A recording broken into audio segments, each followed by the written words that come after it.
Okay, I'm gonna call this meeting to order at 6:33 p.m. Let's see, we're gonna start in accordance with Chapter 20 of the Acts of 2021, signed by Governor Baker on June 16, 2021, suspending certain provisions of the Open Meeting Law, General Law, Chapter 30A. This meeting of the North Reading School Committee is being conducted via remote participation. No in-person attendance of members of the public will be permitted, but every effort will be made to ensure that the public can adequately access the proceedings. Welcome, everyone. So we're going to begin with public input. If anybody has anything they'd like to speak about.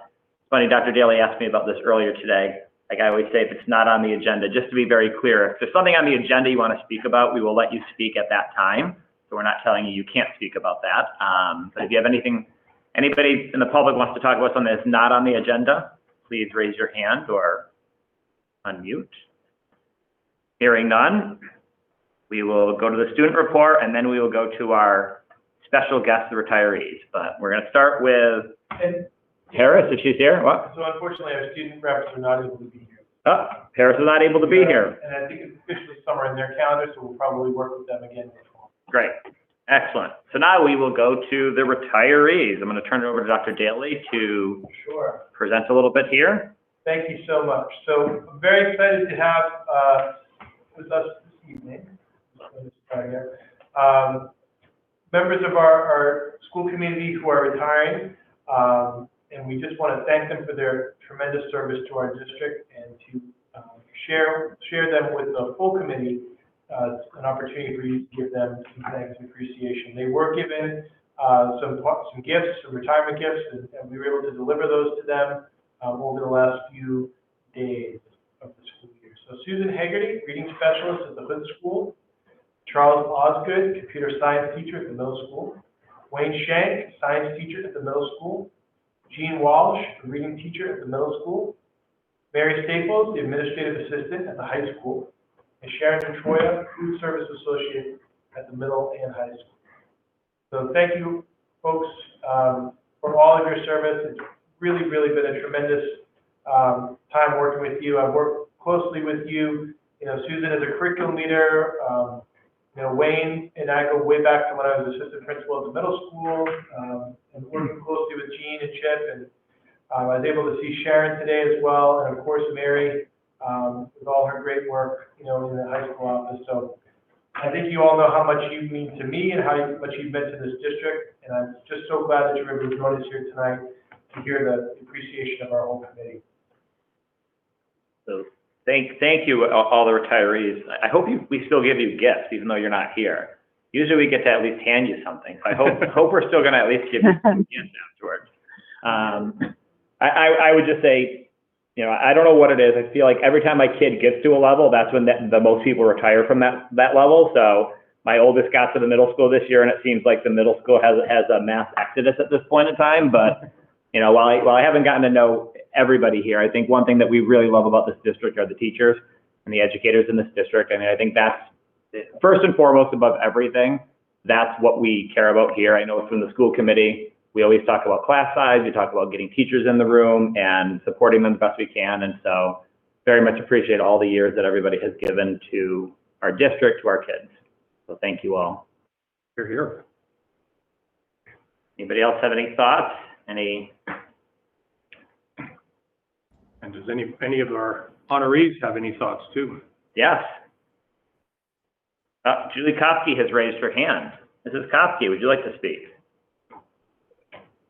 I just wanted to wish everyone well, much deserved, especially this past year and a half, and I'm so jealous, but I wish you well in your retirement. I see Dr. McKay also raised his hand. Dr. McKay? I want to congratulate everyone on their retirement, and just to let everybody know how much I'm going to miss having Susan Haggerty. She was the reading specialist at the Hood School for 13 years, as well as my principal designee. We were able to share some great stories at her retirement party on Friday. And there's a project underway at the Hood School for a little outdoor classroom dedicated to Mrs. Haggerty, specifically with a lending library. So feel free to stop by the Hood School and see the lending library in honor of Mrs. Haggerty. Excellent.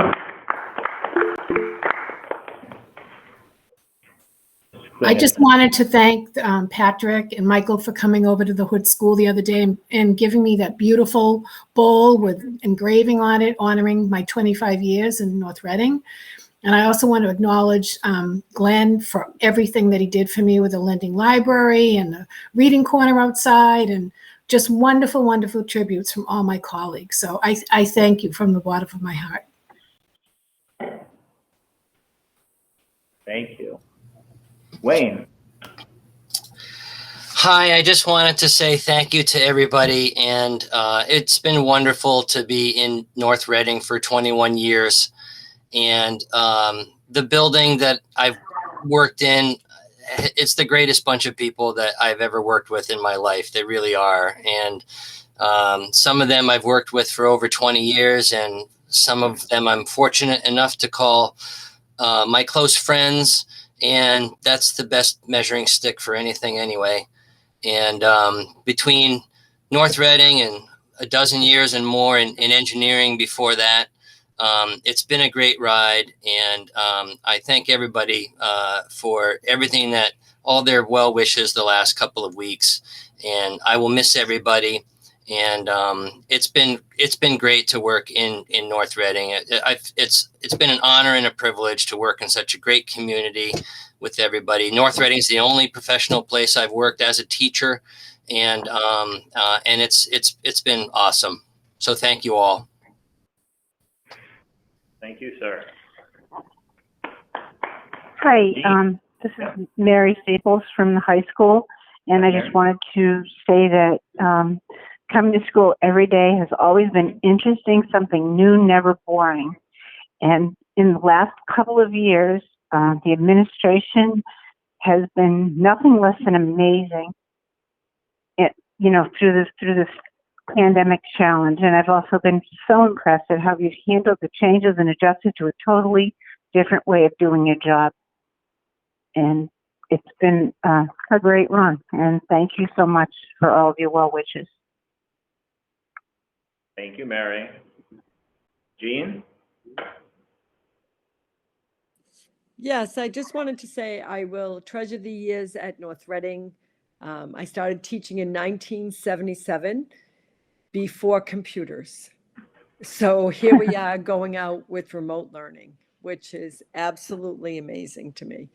I have treasured these years, and thank you. Thank you, Jean.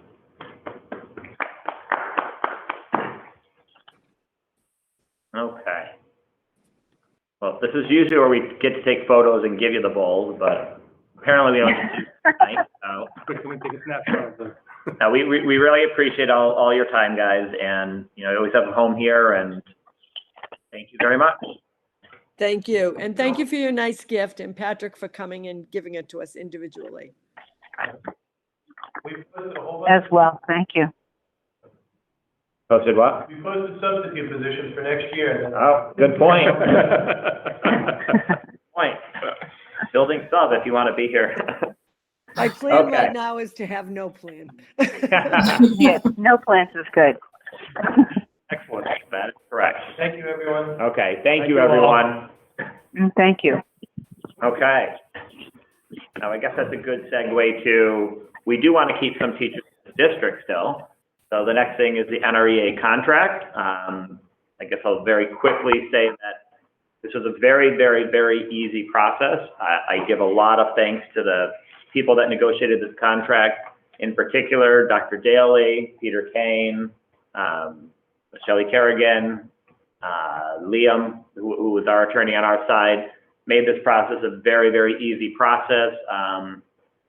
I don't know what Mel and Jerry were complaining about. They said it was so hard all the time. I felt like everybody was very reasonable and easy to work with, and it went very well. So, very proud to say and thank Rich as well for doing it. I don't know if Rich, Patrick, do you have any thoughts before we go through the specifics? I mean, I'll just say that I agree with you. The process was pretty amazing. For the most part, you and I were able to step out of the way and let these guys work out the details, and it was an excellent process.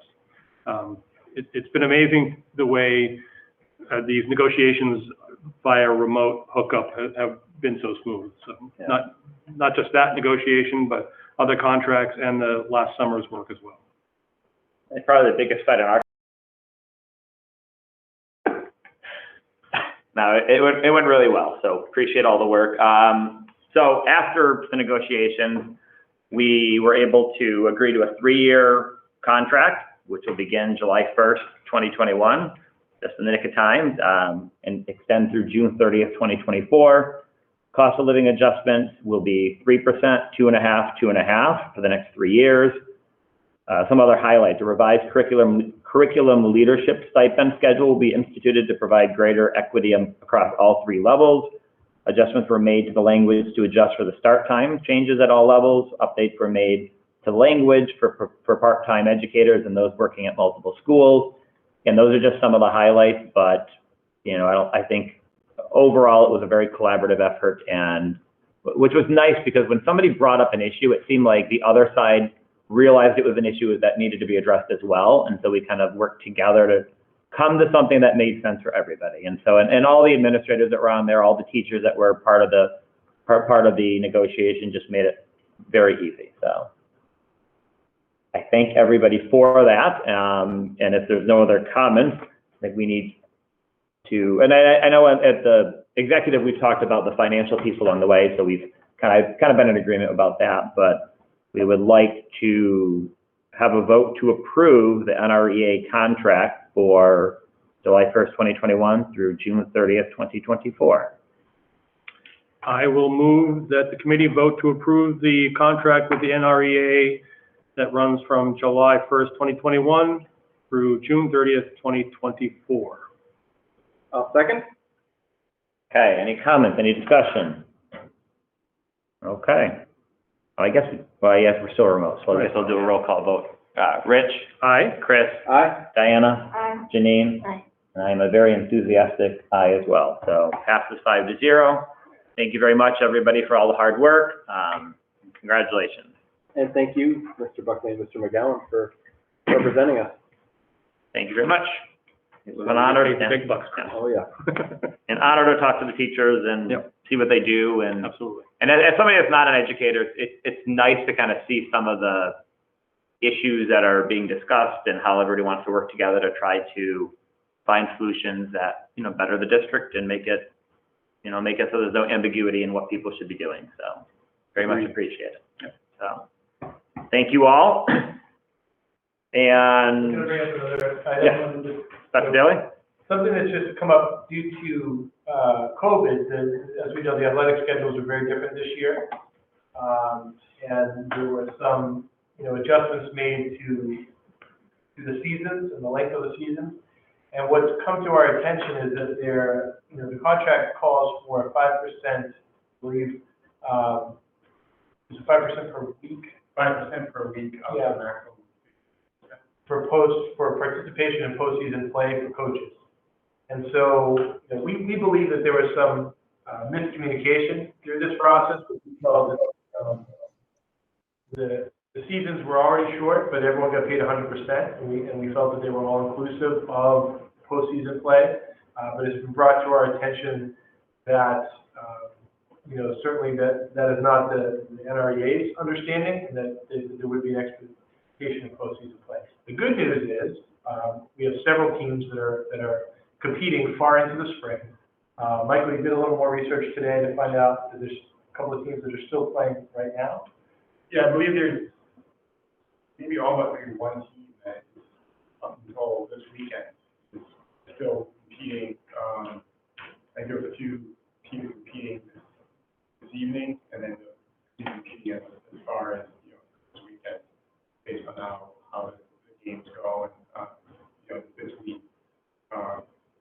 So there was an optional postseason opt into a postseason tournament this year, which I believe the majority of the teams opted to participate. So certainly that was a trajectory of the pandemic, and the virus was certainly on a positive end at the end of this spring, so that the MIA was able to go outside of what had been predominantly league competition through the previous 3 seasons, the fall 1, fall 2, and then winter, which was certainly a good thing for the opportunity for the student athletes to be able to get outside the league and compete against other teams in the state. So this was sort of a question that the administration didn't necessarily anticipate.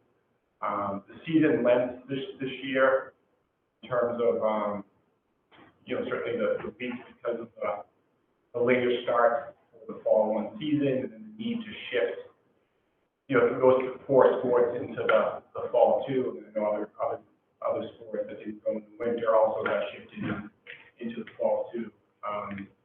Certainly was a shorter season than what had been standard. The average season that each athletic season went for both fall, winter, fall too, was about an 8.5 to 9 week season. If we look at the weeks, this spring season began on April 26th, and here we are about June 21st. So I think this is about the eighth week. I think the postseason competition of this tournament play, the MIA tournament play, could potentially push it through the weekend, which would be about a 9 week season. So it is true that it's still, in terms of the time commitment of what the coaches would do from a coaching standpoint, from the start of the season through this week, that is about a nine week commitment, which was similar to the fall, winter, and fall 2 seasons. The winter season was a little bit shorter than maybe the other 3 seasons, being about a 7 week season, starting right after the holiday season and running until about February 20th or so. I think the big difference is that there's actually a tournament that's being played, whereas the other 3 seasons, it was sort of an attempt to run a Cape-Ann League tournament at the end of the regular season competition. And I think the leagues the Cape-Ann League did a really good job kind of seeding teams and then running some type of a competition beyond the regular season.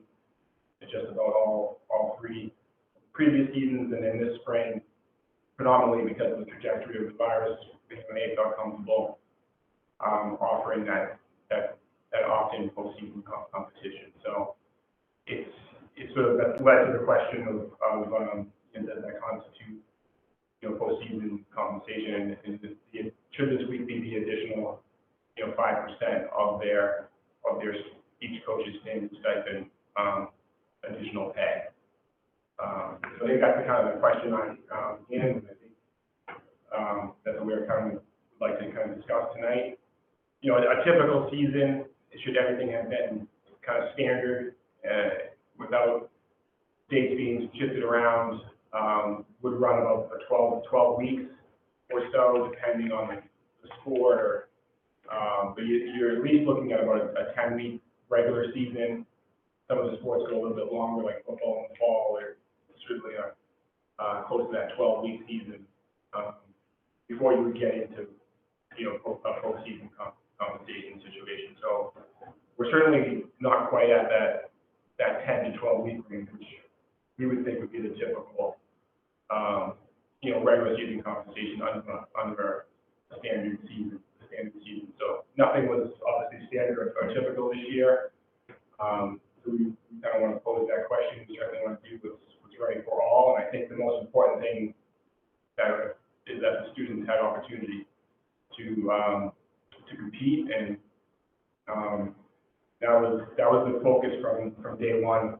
I think both from the school, from the Cape-Ann League, and from the MIA, was that to create certainly modifications to each season. Certainly, and there was more modifications early on based on the timing of it, but no one wanted to see what occurred last spring in a cancellation of all sports. So we wanted to certainly have students have opportunity, and I think it was certainly exciting for all, certainly the students, especially seniors, that those competing in their final spring season had the opportunity to have some level of postseason tournament, competition, and we're certainly pleased that just about every athletic program, the head coaches and assistant coaches opted into that and provide the students with the opportunity. So that's the most important thing.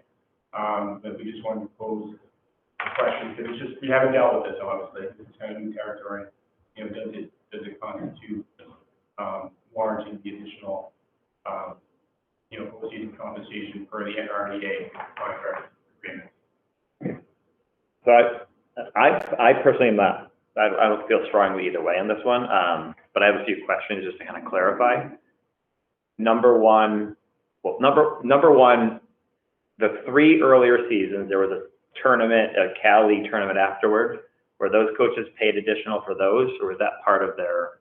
So there was no additional postseason compensation paid to any of the 3 previous seasons. Okay.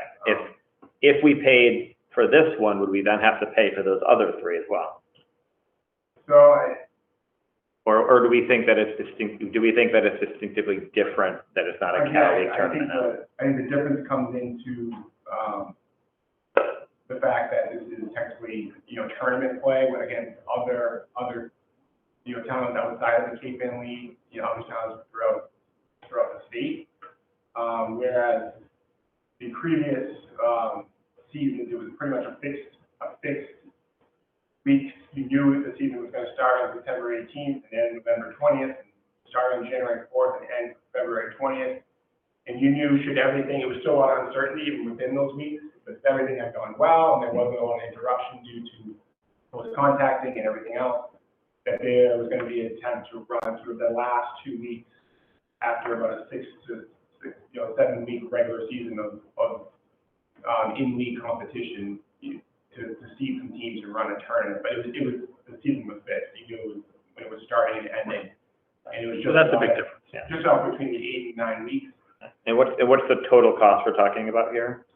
So based on, it could be as much depending on how some teams obviously do this week and how things go, but we could be looking at as high of a cost as about $5,400, and it could be as low as $4,000. So we're in that $4,000 to about $5,400, $5,500 range as a cost.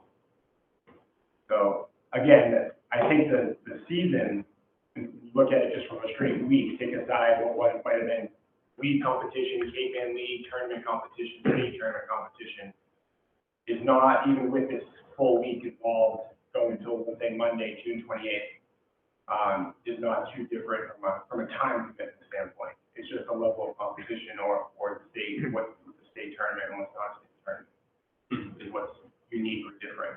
And certainly from the not your typical team season, the spring girls and boys track, the difference is that they've had the opportunity to go and compete at a class meet and then qualify and then go on to an all-state meet, whereas in the winter and even the fall, that was not possible. There was no kind of MSTA, class or state meet. And I do know that what Watermelon Red team has done did very, very well, and the team did very well in the class competition. And then a lot of athletes qualify, so they're competing throughout this week. It could be as late as Saturday. So it seems to me the argument against it is the season, even with the postseason, is shorter than a typical season is, or the same amount of time, and you're getting paid the full salary. The argument to pay it is, compared to the other seasons, it's longer than the other seasons were, and I would argue that when they agreed to it beforehand, there was no anticipation necessarily of having a tournament, and that was something that came up later on. And to me, I mean, my personal opinion is I would defer to you guys sort of on what you guys want to do, because I don't feel strongly either way about it. But yeah. I mean, what would your suggestions be, Patrick and Michael? Our original suggestion, we felt that, we didn't prorate the season. We kind of paid, it was all inclusive. We thought that had been communicated. I think it was not clear. It's not anything that we put in the MOU. We did put specific language in the MOU about other things this year. Again, that was back when we didn't know we were going to be playing sports. We didn't kind of reconvene and put that in there. The NREA did reach out to us today, did not make mention of any other season. It was really about the spring season in particular. And I think I would, at this stage, given all that's going on and that, the coaches are out there right now doing this with the kids, although I do think that they have been compensated for that amount of time, I think that I would recommend that we forward, if it's feasible. I think Michael was Yeah, trying to see if it's feasible. I'm kind of thinking through it with that, lens, the fact that the season was a little different, the fact that there was tournament play, and we're glad that all coaches, even if it was an opt-in to do that, we always provide students with that opportunity. So there was that different aspect to it. I think you're compensating this additional week for that type of play, but just maybe capping that at the 5%, of their stipends, so that additional compensation can carry them through this week, and hopefully the teams do well and be able to continue on into the weekend. Would be sort of a fair approach, is the way we would look at it. So that for those teams competing, they would get 5% of their stipend, but maybe no option to get more than that. From the committee?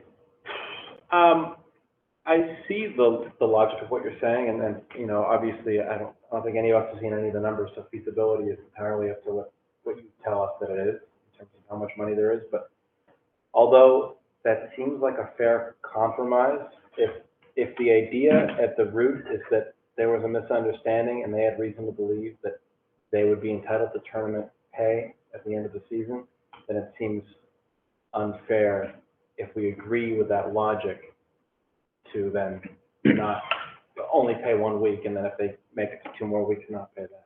I appreciate that. I don't know what's feasible. I don't know where things shake out. But if we're gonna say that that's a fair argument on the coach's behalf, then I feel weird about them limiting things.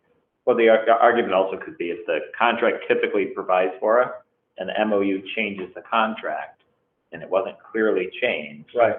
then you go back to what the original contract said. Right. I feel like that's where we're at. Which, yeah. Now, I mean, and I also say, and again, can't stress enough that I haven't seen the numbers on it, but mathematically, if there's anybody that makes it a second or a third week, there's a drop down on how much each extra week costs us, right? Because it's not like Limit of 15. Limited, yeah. And it's limited. In terms of number of people, because But, not you know, everybody's going forward. crossing my fingers for the opposite, it's, you know, unlikely that every team makes it to the next week. You know, it shrinks down. I mean, I think I don't know how, my understanding is that the team's not gonna carry on beyond June 30th, so I don't even know. So it's moot. That was my understanding from the beginning. I'm not 100%. I'd love to have Mr. Johnson here, but Right. he wasn't able to attend, so some of these came up this afternoon. Championship games are scheduled for July 3rd. For July 3rd. Okay. And I originally heard nothing was gonna go beyond June 30th. And your number of 4,000 to 5,500 is for 1 week. The 5,400 is 1 week. It's one, okay, that's one. Assuming every team was here At competing maximum. this week, that's the maximum. I don't have that exact breakdown. Okay, yet. but that wasn't looking for 2 or 3 weeks, that was just 1 week. Correct. So there's a chance that some could go beyond, if we're looking at, you know, June Right. 18th or 20th as being the cutoff of the regular season. That if someone needs to go to July 3rd, it could carry into that second week, somewhat, a little bit. Janine? Well, if it goes into July 3rd, does that then come out of next year's budget, not this year's, just out of curiosity? Yes. Anything after June 30th. Although any of those funds would presumably be easier to figure out than Correct. Coming Certain back. things are definitely tight, and you'll see in the budget update later. Yeah. And we do that normally as we head to, Of course. to this year. Speaking for me, I can appreciate what Dr. Daly and what Michael are saying. If that you guys had it in your head that it's a shorter season, and that makes sense to me. But if that genuinely wasn't communicated in such a way that the teachers or the coaches really got that understanding out of it, if they went into this reasonably feeling like standard rules apply as far as tournament play, then I feel like we're obligated to honor that. I agree. Janine, Diana, thoughts? We'll bring that forward back. If we run into a financial issue, then I think we would meet with the NREA and see if we can reach a compromise, but otherwise we try to. Okay. Yeah, we'll figure it out. Yeah. Okay. Some trailing here and there, we'll get it done. Yep. Okay. Yeah, and again, we know that it was a odd year overall, but Yep. I think also just making sure that we fix the communication lapses at times, make sure that those are, if it comes up again, something like this, that we're, Next pandemic. yeah. Well, or again, I mean, anything like this, like if it's communicated through certain positions, that those people are being clear with the people, because if it has to come from Dr. Daly or from the school committee, it's just important to make sure that it's getting to the right people. That message is not being missed, so. Okay. As well. Thank you very much. Thank you. Okay, we have all the principals sitting here, so I believe it's school improvement plan day. So you ready to go to that, or do you want I to? just want to, just for the sake of time, should we just quickly do the trip? Is that one? Yeah, we can do a couple. The other thing I was thinking is at the end, just so people on the meeting know, we have to go with the select board at 8:30. And I think worst comes to worst, we can always just go to the select board, come back and Yeah, finish just up the recess last couple things if we need to. Yeah. But, is Mrs. Kane on here? Yeah, but let's try to get through it. Yeah, well, we're gonna try to get through it either way. You want to do? I just thought if we did that one quickly, then there's some people that want to hear that, I think. So we can skip right to a motion on the. Yeah. Yeah, we talked about thing. that. Unless there's been any changes, I move that we vote to approve the, NRPS Performing Arts trip, for 2022 that was communicated to us last meeting. I second. Okay, any more discussion on it? Okay, Rich? Aye? Chris? Aye. Diana? Janine? Aye. I'm an aye as well, 5-0, thank you. Okay, Have fun. good for school improvement plans? Okay, we're gonna start with the elementary. Do you have an order you want to go in, Dr. Daly? I would recommend starting with elementary. Yep. And then going on and Okay. Do we have volunteers to start, or do we, is it like I get to be a teacher and pick on the principals? Well, I'll I think start if somebody puts the presentation up. Okay. so Mrs. Molly, the new guy drew the straw, the short straw. So I'm going to try and present the joint presentation from the elementary principals. okay, you're gonna So do this the is joint like- one for all of them. And at the end, just to be clear, I think we can do some general comments. There might be some specific, because I do think that there might be different needs at different schools, and so just, there might be some specific questions, and we might vote, I think we should vote to approve each of them separately, just to be clear. Cool. Yes, at the end. Okay. We can hear one presentation rather than, because they are very similar.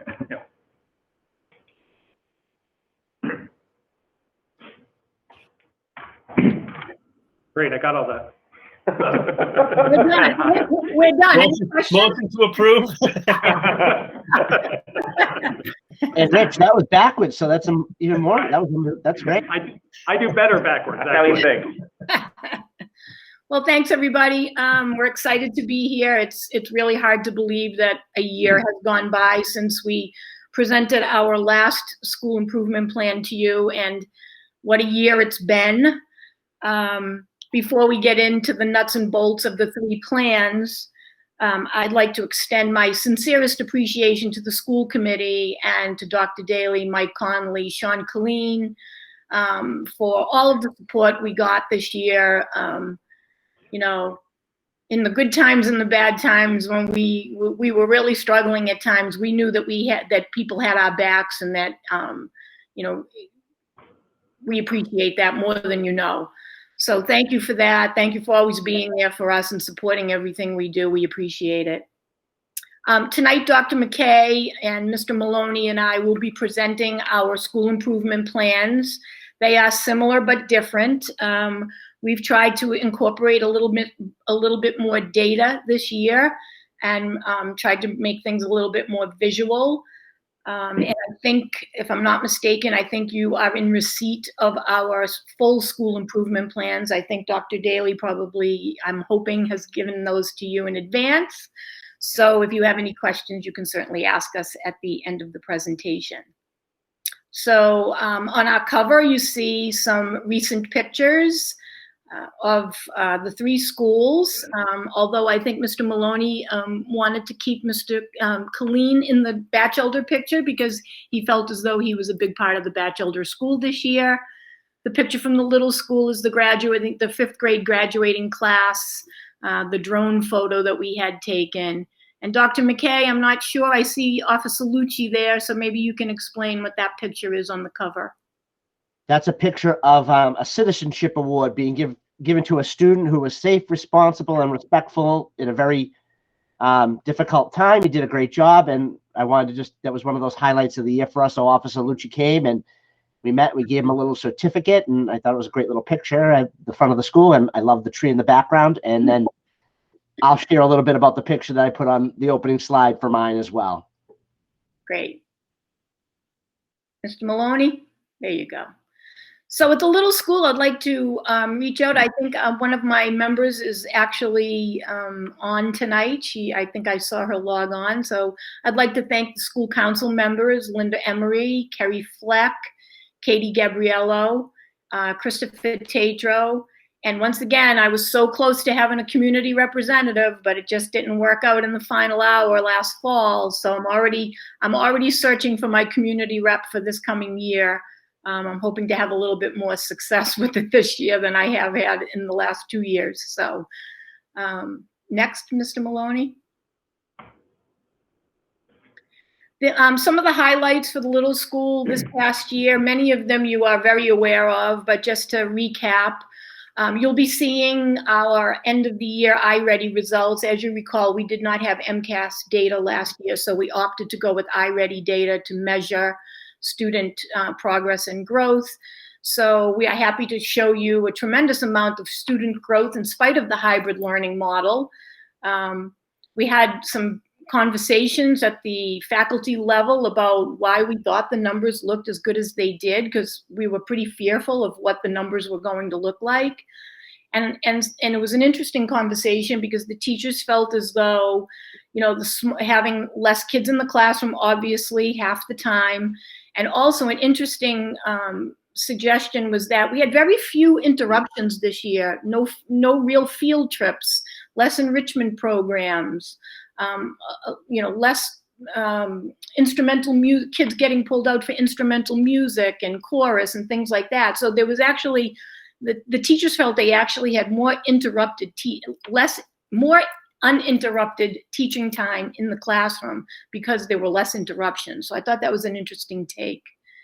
Obviously, you know that the buildings were upgraded with multiple safety improvements, air purifiers, water bottle filling stations, top of the line air filters, hand sanitizing stations, the outdoor tents, the backpack spray units for the custodians, and et cetera. There were many, many things that were put in place this year, and we thank you for all of that.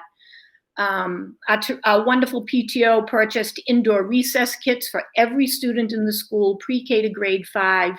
These were small plastic containers that included age-appropriate manipulatives and activities for the children to use during recess, and they were a big hit at all grade levels. The children got to take the contents of those kits home at the end of the year, and we kept the bins. God forbid we ever need to do it again, because we're, you know, hopefully never going to be in this situation again. But we were happy to send the contents of those recess kits home with the students. We were excited that very early on in the year, we received a parent donation, which was put towards 2 new smartboards in the 5th grade classrooms. And then throughout the year, we had additional budgetary and grant funding for an additional 8 smartboards in the building. As you know, technology changes all the time, and most of the boards that we have are now, oh God, they've got to be close to 15 years old, and they're becoming obsolete. So we were very excited to be able to start to replace many of those smart boards, and it all got kicked off with that donation from an anonymous parent. They chose to keep their name anonymous, and we are very appreciative for their generosity. And as you know, all students in grades K to 5 received Chromebooks this year. And I have to say, I am amazed at how well the children did with the Chromebooks. I mean, in the beginning, I'm not going to lie, kindergarten, grade 1, grade 2, it was pretty sketchy there in the beginning, but they've come a very long way, and it was very exciting to witness.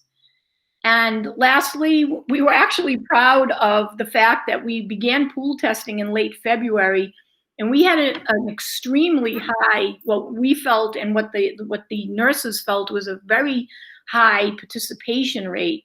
More than 40% of the students and 57% of the adults were pool tested weekly. And we didn't have one positive result. It was negative. They were all negative from February. So we were very excited about that. Mr. Maloney?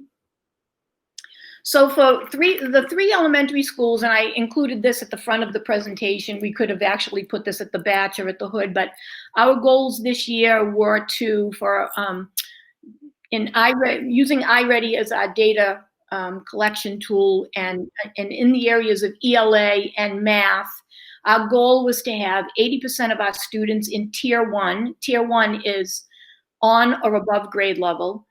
15% at Tier 2, which is 1 grade level below, and Tier 3, 5%, which is 2 or more levels below. So that was our goal for the year. And that was at all 3 elementary schools. I apologize, this looks a little busy, but I met with my data leader, and she impressed upon me how important it was to show where we began the year and where we ended the year. So for iReady and ELA at the little school, only grades 3 to 5 use iReady for ELA assessment. So as you can see, I broke it out by grade 3, grade 4, and grade 5. BOY is beginning of the year, EOY is end of the year. And so you can see that, there were some pretty big numbers in Tier 3. In grade 3, there were 10% at the beginning of the year, and we ended the year at 0% in Tier 3. Relatively high numbers in Tier 1 to begin with, but 71% in Tier 3, in grade 3, 61% we started the year in grade 4, 57 in grade 5. But taking grade 5 for an example, we started with 57% of the children in Tier 1, and we ended the year with 81% of the children in Tier 1. And then I looked at the whole school, the combination of grades 3 to 5, and those are our beginning of the year numbers versus our end of the year numbers. So we ended the year with 83% of the grades 3 to 5 students in Tier 1, 16%, we just missed that 15% goal, and 1% in Tier 3, which was significantly lower than we had anticipated. So we had anticipated it would be closer to 5%, so we were excited about the 1%. In math, it's a little bit more difficult to do the whole school number, because the whole school number includes all of kindergarten, grade 1, and grade 2, in addition to grades 3 and 5. So again, I broke out the numbers for grades 3, 4, and 5 so that you can see the improvements from the beginning of the year. We ended the year in grades 3, 4, and 5 with no children in Tier 3. I'm not quite in, and the 1% at the whole school is because, again, that included kindergarten, grade 1, and grade 2 numbers. So we ended the year in math, 84% of our children in Tier 1, 16%, just missing that 15% goal again, in Tier 2, and 1% in Tier 3. This is what it looks like visually, just so you can get an idea of what those triangles mean with the tiers.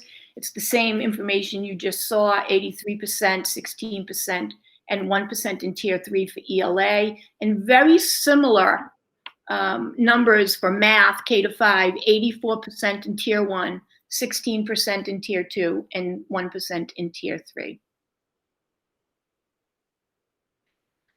So we looked at Mr. Maloney and I, and Mr. McKay will talk to you about his goals, but he was a little bit further along with the development of his goals than Mr. Maloney and I were. So we looked at our goals and we decided we had achieved the 80% in Tier 1, so we were going to stretch our goals a little bit. So for our ELA and our math, we're stretching to 85% in Tier 1, 13% in Tier 2, and 2% in Tier 3. Obviously, every year is a different year. We get a new cohort of children come through.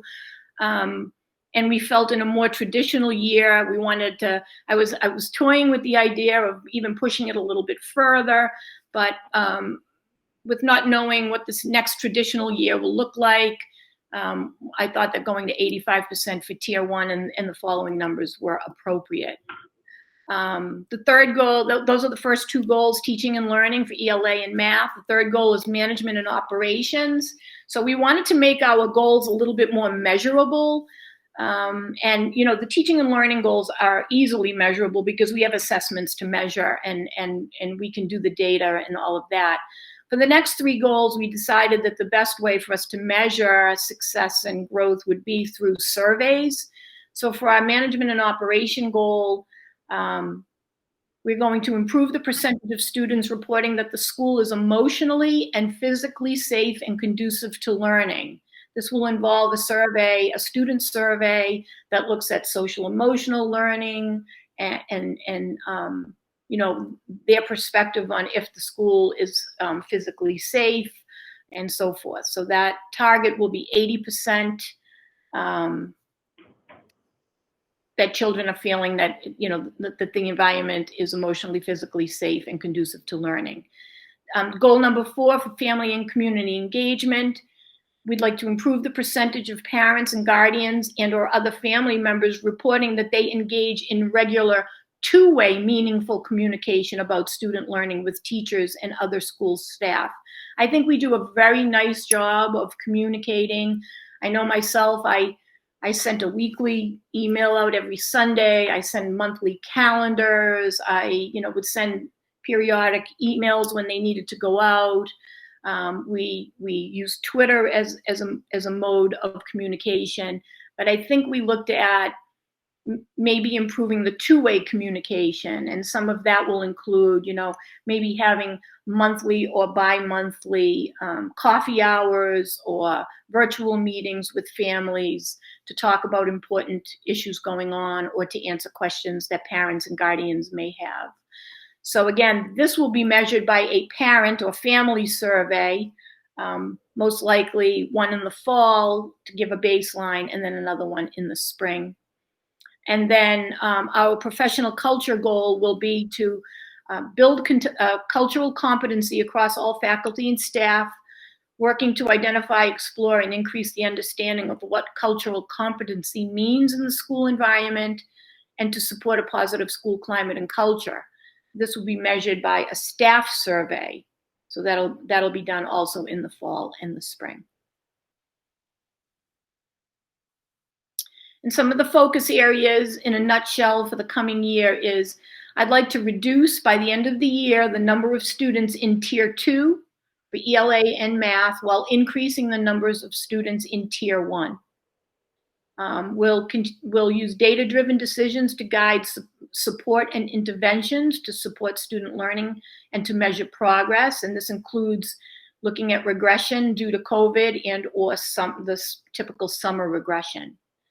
To create a culturally responsive, equitable, and safe learning environment through the expansion of UDL in the classroom, which we've been little by little expanding over the last couple of years, but I'd like to get more faculty involved in that. And to improve the two-way communication between parents and families through virtual office hours, expanded use of social media, and the reinstatement of in-school parent volunteers, which I have to say we miss having the parents in the building so much, so we're looking forward to that. And then finally, to promote the continued professional development and the continuation of the educator evaluation goals in the area of social justice, equity, diversity, and inclusion. And that, I believe, does it for the little school. I think we're going to Dr. McKay at this point. Thank you, Mrs. Molly. I just wanted to echo the sentiments that you sent out to Dr. Daly, Mr. Colleen, Mr. Conley, as well as the committee, and thank them for all their support this year. But I want to thank you and Sean for the first half of the year and Michael for the second half of the year. It was certainly a challenging year and and we keep saying global pandemic, but it was a challenge, and I couldn't have made it through without you successfully. So thank you, Michael, and thank you, Chris, for all your help this year. I thought it was a great year considering all the variables that we were presented. I also want to say thank you to my school council members. So I had Mrs. Blanchette, the school nurse, Mrs. Riesenberg was our community representative, Miss Kelly was another faculty member, as well as I had Mrs. Catarano and Mrs. Burnham as my parent reps. And I love that first picture. That's the dedication of the lending library to Mrs. Hegarty on the front page of this. And that's actually the children of my members of my school council. So just a little special thank you to them right there. It was a very nice year. So we were happy to get through successfully. Michael, if you could click to the next slide. So highlights were similar to the little school around the COVID-related building upgrades. One item that came through in school council was a parent forum. We ended up sending out a survey for some questions. Parents fully responded to what they needed, what information that they basically needed to, understand what was going on within the school. It became quick for me to understand. There's probably about 50 different domains. So we basically recorded a video and sent that out to all the parents basically in response to their questions. And, we took them for video tours of physical spaces that they were questioning, because we have to remember that parents weren't even allowed in the building. So they were probably wondering, what does the cafeteria look like? What does eating in the gymnasium look like? So we wanted to give them that special glimpse of that. So that was a definite highlight for us. And, the school council lane that it went through was very appropriate. So it felt good to actually utilize that mechanism. We did focus a lot on school climate and specifically staff and student well-being. We had school-wide meetings. I usually tally them up. We were able to utilize the Wednesdays to do school-wide read-alouds on a specific topic. So that was really exciting. We did a bunch this year, and we really focused on a specific kindness skill each time. And we were happy to really, reset everybody and understand that what was really important at that moment in time throughout a year, that we were actually together and functioning within a building. We had our kindness rock garden dedication. All students in grades K through 5 received Chromebooks. We were able to participate in the Yale research study, and we maintained a positive relationship offering school-wide enrichments during hybrid learning. So we were able to just change how we do business. We basically have different presenters come in virtually and present in a school-wide manner. So it was fun experimenting with that. There was definitely some challenges when, a connection would go bad, or there'd be an overload of a certain number of students on the screen, but it was all in good fun. And we were able to, offer some nice enrichments for our students in a school-wide manner through the virtual option. Next slide. So I apologize. This came out a little bit grainy, and you'll see on the next slide.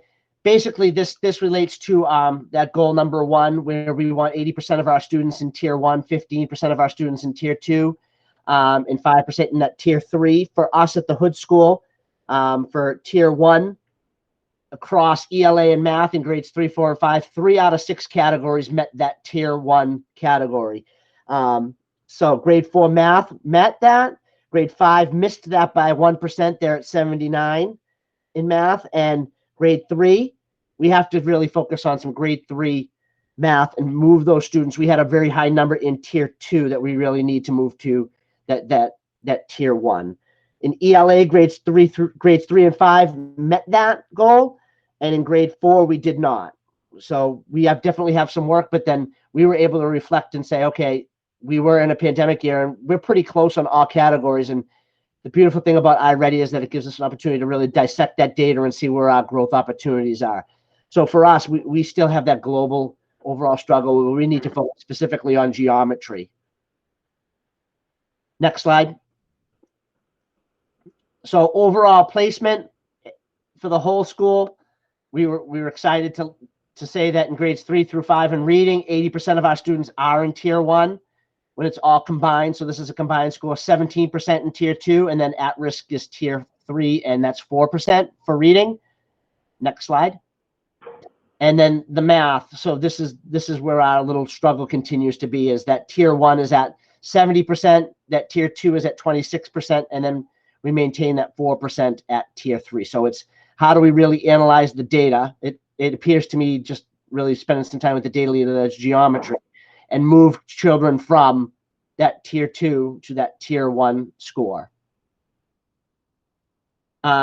So as Chris Molly had said, that we typically standardize our goals across the 3 elementary schools. I run my meetings, and Mrs. Imbriano will tell you, as a former member of the Hood School Council, that I start off the first year focusing on goal 4 at the first meeting, and then I work my way backwards when I do those meetings. So what that did is that created, as Mrs. Molly and Mr. Maloney worked on their goals on the other end of the school year, that created, I had already met with my council on all my goals, so I didn't have time to adjust them in real time. So I'm kept my goals similar to as I had them in the past year, but they'll definitely shift forward to more align with the other 2 schools in the following year. So again, we have that 80% threshold in tier 1 that we want to continue to maintain in both ELA and math. And then we have the tier 2 at 15% and tier 3 at the other 5%. So we kept that 80% threshold, but I'll definitely, as we work through the year, continue to work with Mrs. Molly and Mr. Maloney to standardize that. And when I report out next year, I'll make sure that I report out in conjunction with them. Next slide, please. So we continue to focus on teaching and learning. We continue to talk about best practices. At the Hood School, we spend a lot of time talking about individual students and meeting the needs of diverse learners. We really talk a lot about how we use data and what data we use to impact learning outcomes. And again, with the co-taught model, or what we call push-in service delivery, is our professionals are pushed into the general education classroom to the degree to which it's appropriate to meet student needs. So we're going to continue all those practices going forward. Next slide. Management and operations is basically to provide a safe learning environment for all students. This year, as you know, that we had our community-wide SRR meetings, our safe, responsible, and respectful meetings. We really need to get back on focusing on the high five wall of fame and rewarding children for being taught safe, responsible, and respectful. And as we analyze the data from the Yale research study, we're going to expand SRR into other categories. We just don't know what they are yet until we get that data. Mr. Maloney, next slide. So family and community engagement. I love that the goal that Mrs. Molly and Mr. Maloney put in place, that improvement of 2-way communication. So obviously family and community engagement is about engaging stakeholder groups and families. And I put out that we're going to do the virtual office hours this year, and we're going to really focus on expanded use of Twitter and have parent volunteers back to the degree to which that we're allowed to. Next slide, please. Professional culture. We've always been proud of our philosophy of hand in hand, together we can, meaning that we work together, we learn together, and we get better together. So our focus area will be continued with our faculty study groups on various topics. This year we focused on social emotional learning, school, climate, teaching tolerance, math instruction, and arts integration. This upcoming year, in light of many of us participated in what's called the science of reading, we've had an opportunity to already start to put together a professional learning community relative to that and focus on we call it our RTI model in the morning. I know that we're moving to MTSS, and we'll be looking at the middle school model for that. But definitely to see how that science of reading plays into breaking students up into smaller groups and working with them on individual needs. So our focus areas continue to be really moving students into that tier 1 with the goal of 80% of all students being in tier 1. This year we almost got there, but almost isn't really good enough, and we need to get better at that. We want to continue to use data-driven decisions to measure student learning progress. We want to utilize the data from the Yale research study as a means to improve student well-being and improve recess. It was interesting, a takeaway as we came back, we had, some difficulties out at recess, and basically I really stepped back from it. I went out and watched, and we have to remember and reflect that these are our youngest learners, and a lot of them were in a lockdown mentality, and they couldn't go out and they couldn't play with peers. So I really think that we need to spend some of that quality time as teaching what recess really looks like and how to interact appropriately. It's definitely not an individual student fault. There's a growth opportunity for everyone in that, and that's going to be one of our major takeaways. So the Yale research study data will definitely help us with that. We really want to continue to focus on creating a culturally responsive and equitable learning environment by using UDL. We want to improve that two-way parent communication and promote continued professional development in social justice, equity, diversity, and inclusion. Next slide, please. And that is you, Mr. Maloney.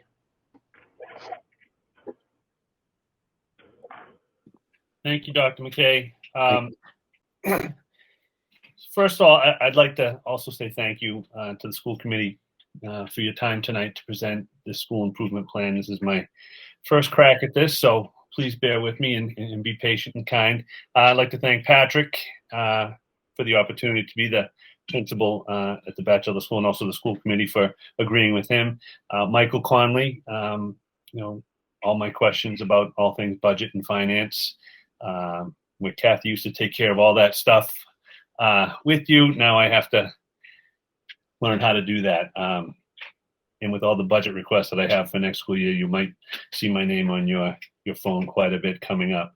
And especially Sean Killeen. I left your picture up there, Sean, on purpose because I think I said to Chris Molly today, you can either take half the credit or half the blame. So I think we can share share the progress this year or the blame, whichever side of the tracks that may fall. But I want to thank you for all your time and answering all my questions and your guidance and mentorship this past 6 months, and also to Glenn and Chris, for all your help and support in the process, just the day in and day out items that I've had to call you and ask you for your wealth of experience and guidance. So I very much appreciate all of that, that time that you have given. And to my school council members, who I met the first week in December, along with Sean's help, we co-ran the first couple meetings.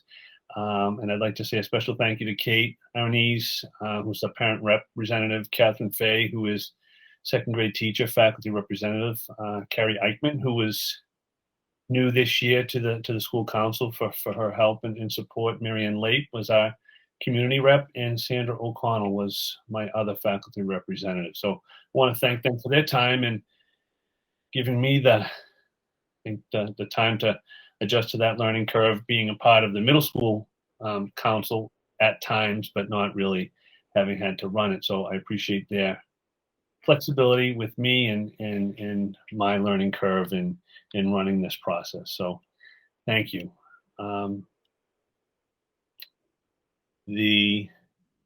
Let's switch screens here. So before I speak to the highlights, I just want to, I guess, speak a little bit to the process of the school improvement plan and what I've learned, and in my conversations with Dr. Daly about really that idea of, and that's what I've come to, and I've said it a few times over the last few weeks working on the plan. It's it's everybody pulling on the rope in the same direction to get things where they need to be, and really connecting the dots on aligning the goals from the district goals to the school goals to the principal goals down to the teacher goals. And if we're all working towards the same goal, it's going to make the work a little bit easier, which I appreciate Glenn and Chris helping me write these goals. And we're all working for the same thing, is to prepare our youngest learners, to prepare them to be successful in middle school, and middle school job is to prepare them so they can be successful in high school. And our district goal, including the high school, is for them to become productive citizens in the 21st century, which aligns to our mission and vision. So really that alignment piece, I'm looking forward to really doing more with that, and that backwards design. Where do we want the district to be, or where do we want our kids to be, and how do we get there? And I think that speaks to Patrick's vision for 2025, and that initiative and the event that he's running tomorrow, and the input from our stakeholders throughout the district, I think is important. But enough of that. So highlights from 2021. Students were welcomed back to a building that was a safe and healthy place for high quality teaching and learning to take place. really, I was able to observe both schools, the middle school, and then when I get down to the Batchelder school, the schools really were safe and healthy.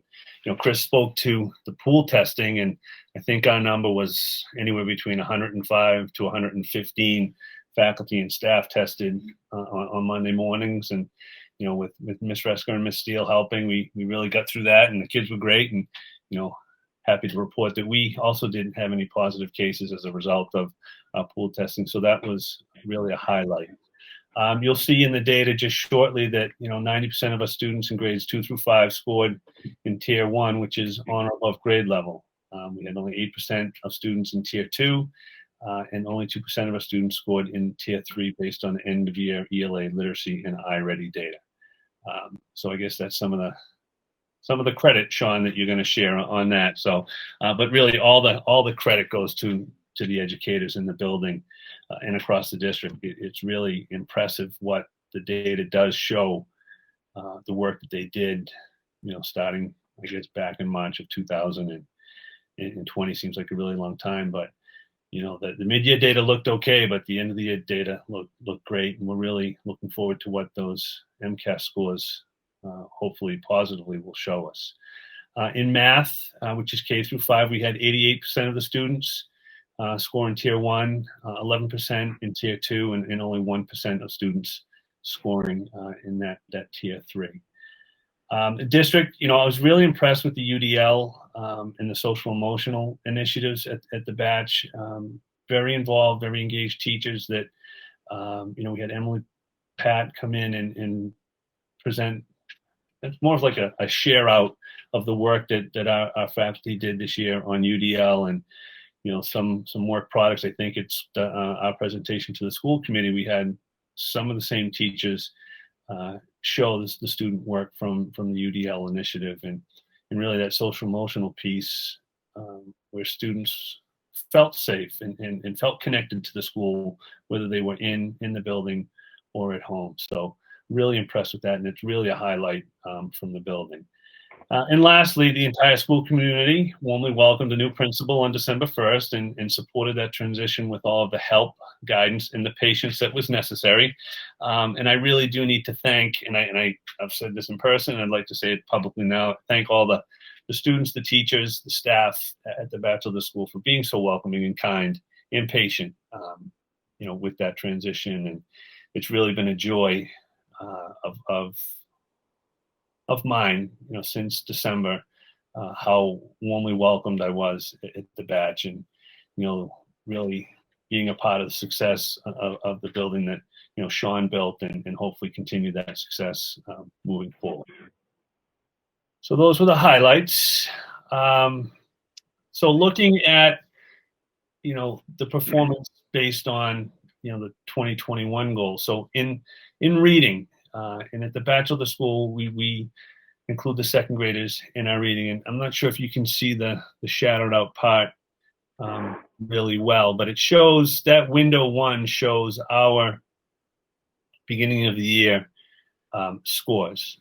And on the left is the end of the year. So with reading grades 2 through 5, we ended the year with 90% of our students in Tier 1. And at the start of the year, it's actually blurry for me too, and I wish I had the paper in front of me, but I believe it was only 59% of students were in Tier 1. So that's a pretty significant increase. We started the year with 34%. Mr. Maloney, we lost your audio. Just 1 sec. If you want to hold on. Okay.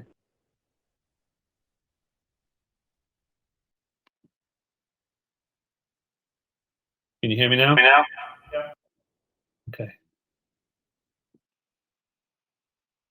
Just going back to the presentation. So in grades 2 through 5 in reading, Tier 1, we started the year at 58%. I'm sorry, it was 58% of students scoring in that Tier 1 window. And at the end of the year, it was 90%. And I hopefully you can see the graphic. The shadowed out part is window 1, and you can see how the green is a little bit smaller than the end of the year. The yellow is a little bit bigger, and the red is significantly bigger from the start of the year to the end of the year. Tier 2, at the beginning of the year, there was 34% of students in Tier 2, and we reduced that down to 9%. And then at risk, that beginning of the year data showed that 7% of the students grades 2 through 5 were in tier 3, and we reduced that down to 1%. So significant improvement from that window one, that beginning of the year data to the end of the year data. And in math, again, grades K through 5, beginning of the year, again, I think if you can see this graphic, this really shows how, that the strong visual of the green beginning of the year is 39% of students in math scored in tier 1, and there was an increase to 88% by the end of the school year. 57% of students were in tier 2, and there was a reduction down to 11. And again, tier 3 at the beginning of the year was 5% and only 1% at the end of the year. So really significant growth. And I have to take credit, Miss Callanan, Suzanne Callanan, our data specialist in our academic convention, has put this together for me. She actually sent a newsletter out to all the faculty, just congratulating them on all the work. And, I think in there, she says it really does take a village, and it's, the support staff, the paraprofessionals, special education teachers, regular education teachers, who really were all pulling on that rope in the same direction to get the students to the levels where they are now at the end of the year, and, meeting all those targets from last year's goal. So very proud of the work that our teachers and our students accomplished. So for this school year, for next school year, 2021, 2022, I'm sorry, trying to get to the approval part. It's quicker than I should. So again, very similar to Miss Molly's goals. ELA and literacy, our target range is 85% of students will score in tier 1. We'll get that tier 2 down to 10%, and 5% or fewer will score in the tier 3 from reading. In math, it's the same targets, 85, 10, and 5, based on the iReady, based on from the beginning of the year to the end of the year. Our third school goal, 80% of students will report that the Bachelor of the School is emotionally and physically safe and conducive to learning.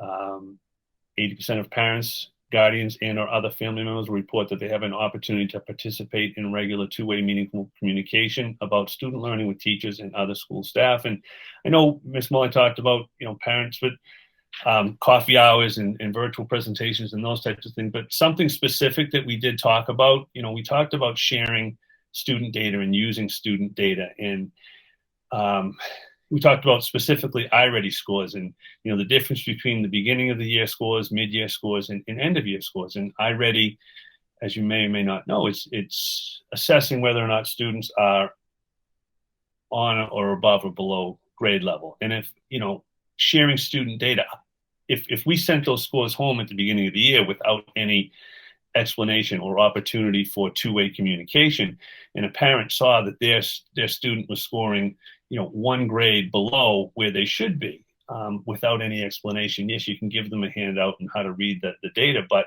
having an opportunity to discuss the data and what we're using it for and where we want it to be, that's a specific example of how we see that two-way communication enhancing, parents, guardians, whomever, their understanding of the teaching and learning process and how we use that data. So that's just one specific example about how if we share student data with parents, that two-way communication back and forth will allow them to be better informed about that process. And lastly, our last goal is work with faculty and staff to identify, explore, and increase understanding of cultural competency in the school environment to support a positive learning school climate and culture. And that speaks to, the work that we're doing around diversity, equity, and inclusion, and social justice. Again, aligning with the district's goals. Focus areas are the same. It's to reduce the amount of students in tier 2 while increasing students in tier 1, using data to drive all our decisions, identifying supports that students might need, interventions that they might need, continuing with the expansion of UDL in the classroom. I'm taking a professional development over the over the summer. Katie Novak in their book, it's UDL, in terms of equity and social justice. I forget the name of the title of the book.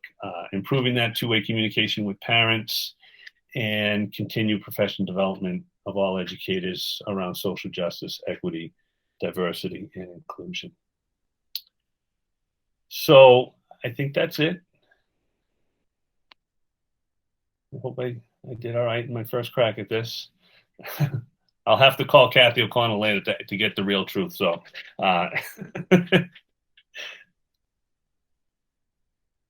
thank you for your support. That's our last slide. So we really do thank you for all your support.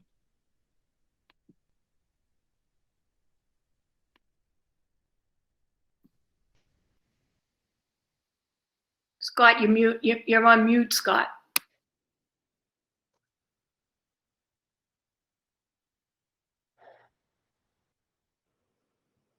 Can you hear us now, guys?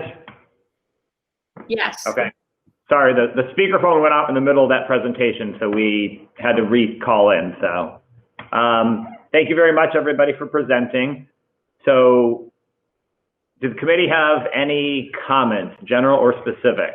Why don't we just go around, and I'll start with Ms. Boutwell. Ms. Boutwell. Sure. No, I just want to really say congratulations to you and the educators, just those scores, to see where they started to where they landed. That is impressive in a hybrid learning environment for most of the year. So I just congratulate you on that. It's just outstanding. Okay. Brianna. I echo Diana's thought process as well.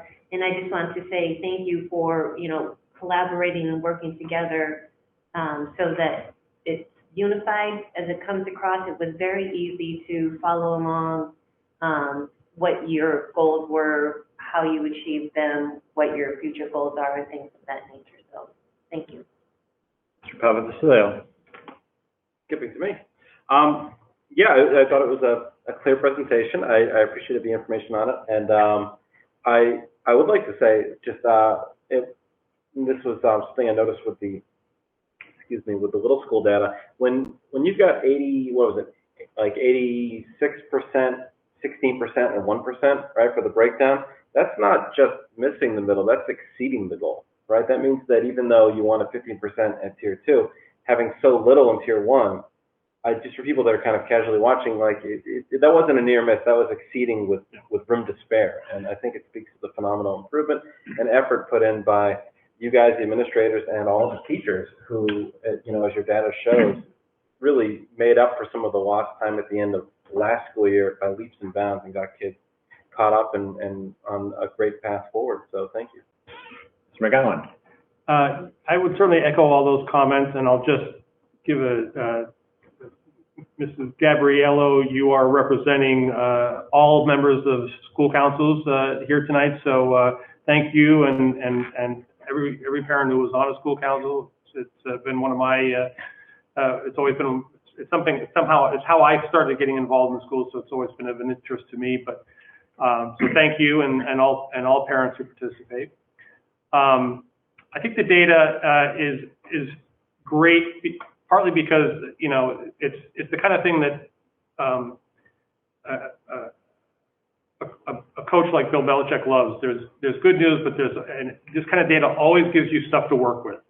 And so and I don't mean to minimize the good news. The achievements are really excellent, but there's always it's great that there's always gives you and some of the data that we don't even see, the deeper dives that will show you right where you need to work, and focusing on geometry, for instance, at the Hood School. I mean, I think that's great use of that data, and I'm really excited to see how it continues to play out. And for my comments, I'll start with Mr. McGowan, rubbing salt in the wound. Mrs. Molly never wanted me on the school council, so just kidding. Understandable. Understandable, yeah. It speaks to her character. That is not true. So a few comments. I mean, I echo everybody else's thoughts. I mean, great job overall. And I'll give some more specific feedback on a couple of things. I mean, number one, I think the goal of these school improvement plans is to look at what we've done, but also where we're going. And so it's nice to hear what's happening, but again, the main point of today is making sure that we're setting ourselves up for next year. I think it's good that we all are looking at the same things. The two comments that I would mention about ways to maybe differentiate things a little bit is, it's great that we all are looking at the same goals, but the data is not exactly the same at every school. You know, the numbers aren't the same at every school, so I don't know if every school needs to have exactly the same numbers. You know, I mean, if the batch is already at 90%, a goal of 85% is probably not where we're stretching to. You know, and if other people are struggling to get 85%, I think it's okay to understand we have different students at different schools. We draw from different communities sometimes, even within North Reading. And so just making sure that, you know, there's not an obligation that everybody has to have the exact same numbers, because we don't have all the same students. And I love numbers. I push metrics. I love metrics, but I also think, especially at elementary, metrics are not the only thing also. And so sometimes if some of the goals are beyond that, I mean, I like Mrs. Malley pointing out the survey of the students and trying to make sure that the students are feeling good. And I think after COVID, that should be a highlight for next year, is making sure that our students adjust back in. And Dr. McKay talked about recess. And so I think that's an important part as well. And so some of the goals can also focus on that. I definitely think there needs to be metrics in these goals, but I also think there can be more than just metrics as well. And so, but overall, I thought they're excellent. I think the schools have been done great this year, and seems like good goals for next year. Okay. So I do think that every school should, we should vote on every school individually. And so why don't we go in order? I'd like to have a motion to accept the Little School Improvement Plan for 21-22. I move to accept the Little School Improvement Plan for school year 2021-2022. She had it. Second by Diana. Okay, any comments or discussion on it? Okay, Chris. Aye. Diana. Aye. Janine. Aye. Rich. Aye. I'm an aye as well. Thank you. I move that we accept the school improvement plan for the Batchelder School for the school year of 2021-2022. Second. Any comment or discussion on the batch? Okay, we'll vote. Chris. Aye. Diana. Aye. Janine. Aye. Rich. Aye. I'm an aye as well. I move that we accept the school improvement plan for the fifth school for the school year 2021-2022. Second. Any discussion on this? Okay, Chris. Aye. Diana. Aye. Janine. Go home, dog's eye. Rich. Aye. I'm an aye as well. Passes 5-0 again. Thank you all. The elementary principals. Now I will point out there we have a scheduling at 8:30. We're supposed to join the select board meeting. I think what we're going to do is just sort of adjourn at that point in time quickly, go there, and then we'll come back if we haven't finished things on here. I think we can do that. Dr. Daly? I think we're going to try. We're going to try to get done before that. I'm just going to suggest, I think the principles out of solidarity always stay on for each other. It's a very unusual circumstance where we're going to have to leave and come back. Correct. I'm wondering, do we take the elementary enrollment at the middle school out of order, so the elementary principals want to We can do that. leave? I mean, that's just a thought, because we might be going after the high school. Yeah. But we'll try, unless you guys go 15 to 15, but this could be quick. I'm fine. I'm fine to do that as well. We can do that, and then if people don't want to stay, they don't have to as well. And the other thing I would just say is it's also fair to, we have received the improvement plans, so we have looked at them. If we go a little bit quick on some of them as well. But yes, if we want to jump to the little school enrollment, this is really for Dr. Daly to kind of update us quickly. I'll just share that, this is really something that I should have brought to your attention earlier. We tried to make a decision that we felt was in the interest of what's in the budget. So essentially what happened was at the end of the school year, there was some drop in enrollment in already a very low class. Mrs. Molly can correct me, I believe at the moment, it's between 23 and 24 students total. I believe there was 4 students that we believe are not going to be in that class. So at the time of the decision, it was 23 students, would have been a class of 12 and a class of 11. We felt that, there's a school committee policy speaking to minimum recommended class size as well as maximum 15 is what's recommended for minimum. When I met with Michael Connolly and Miss Molly, what we said was, since the budget was already approved to include 2 full-time teachers at that grade level, We didn't think it was in the best academic interest of the students to have a class that small, 12 and 11. So what we suggested was maybe there's a way to do this with one class in 23 or 24, but have that other FTE be a full-time interventionist who is working with that class, providing small groups so they can continue to do a lot of things you would see in a class of that size. But then that person also could assist in other places in the building. And to keep, for this year at the very least, since it was already in the budget, to keep those 2 FTEs. This will impact, if there's not other move-ins, this may impact the same cohort moving to grade 4 and grade 5. But it's something that we moved ahead with based on that decision, and I do think that it was probably something I should have brought forward. I'm going to say this is a learning curve for me. I think it would have been good to talk about enrollment here because the enrollments you were presented were for 2 classes at 3rd grade. And so it was a bit of a surprise, I think, when some of you who are parents in the building received that information that way. So I do apologize for that, but I wanted to share it as a discussion point. If you feel that we should go a different direction, we can certainly still reverse that, but we have moved ahead, posted at the interventionist position, and had someone apply and approve for it. So at this time, that's the status, but I'm happy to take this whatever direction you recommend. So I will jump in first on this one, and I will also say that if we vote on this, I will abstain from the vote because this is my daughter's cohort, actually. So I don't want to actually vote on something that's specific to her. I think maybe in the summer we need to be clear because we've had school committee goals in the past, and I couldn't find them. Kind of unwritten rules about like where the class sizes should be, like K through 1 or 2 should be at 22 or below, and 3, 4, 5 can go a little bit higher. That class at Lowell School was like, I think it started with like 30 students, so there was 2 of 15 or 28 or something like that. And going down, I completely agree with the decision. I think if you're down to 23, 24, 2 classes of 12 doesn't make sense.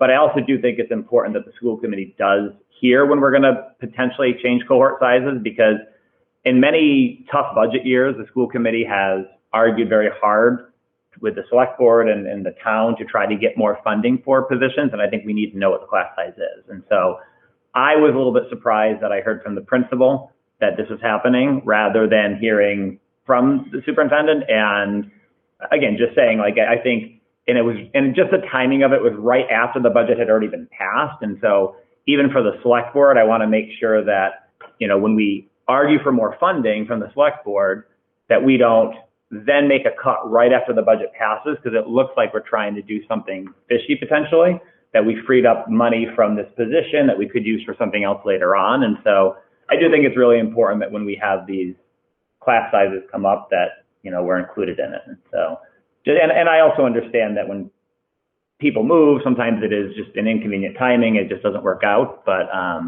yeah, I support the change to the budget. I support the change. I like not letting somebody go last minute. I like, having the interventionist and seeing how it goes for the year. But, I do think that it's important that we, while we can't direct the superintendent on where to use FTEs and all this, we do argue for the budget and we present these numbers to the select board. And I think it's important that we all, understand where we're at with that. So that's just my thought. I will just say the timing, we found out about it after the budget, after our last school committee meeting.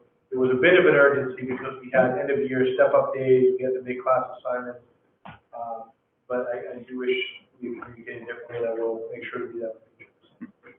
Does it feel like we should discuss this and it's just be open about it within the financial planning team? Well, I think because they're going to have the interventionist, my understanding is it won't really change the monetary for next year. Yeah, I understand, but much. Yeah. Saying what the circumstances were. Yeah, we could mention it as well. So it was never your intention to reduce by a teacher? It was always the intent to keep the teacher on? For this year, we decided to keep what was in the budget. So, Okay. So again, I thought we were having 2 classes up until late May. There were some move-outs, a placement change. This also was impacted. There were a few teachers who had their own children enrolled in the district this year. And I think that was sort of you're forgetting that, and then all of a sudden you realize, oh, we're not in COVID anymore. Those numbers now are, and people are going back to their home schools. And I think all of a sudden, You know, we were spending a lot of time looking at the kindergarten numbers, and all of a sudden it was looking at the third grade number. So, yeah, so our intention was, we felt because it was budgeted for, we could use this position within the school, still meet the needs of those third graders without having a, you know, going from a class of 14 to 24 is a big jump. So we felt having the interventions they were doing, we thought this was a good way to approach it for this year, but we did speak to Ms. Solly about, you know, moving forward, I don't know necessarily that we're going to have that FT in the budget, especially if there's a concern. I think that was made clear. Yeah, I mean, Chris is here, huh? So I think, Chris, we did discuss that for the future, right? So not that we're advocating for that at this point, but that may be part of the conversation next year. Yeah. And just to kind of, I mean, Janine found it because, like, I never know where things were, but like even in the what was this? The Little's presentation tonight, it talked at the bottom about, you know, the enrollment and what the school committee has tried to do in the past, and we've always tried to keep grades 1 to 2 at or less than 20, and then, you know, 3 to 5 trying to do 22 or below. So again, occasionally for reasons where like it's going to be 2 of 12, it doesn't make sense to keep it at that, but you know, I do think that that's. Personally, I think that class size at the elementary is one of the most important factors in education, and I think we've advocated for that for many years, and so I want to make sure we continue to do that. So do you want to vote to approve the change, or is that what you're, I don't know that we need it, but I don't know. I mean, If we're not eliminating the position, we probably don't need to vote to approve. Yeah.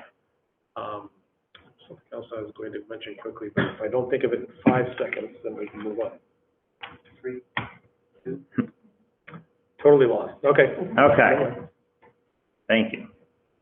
Okay, so Dr. O'Connell, I think we are up to the middle school. Okay, I just need to put my presentation. 1 second.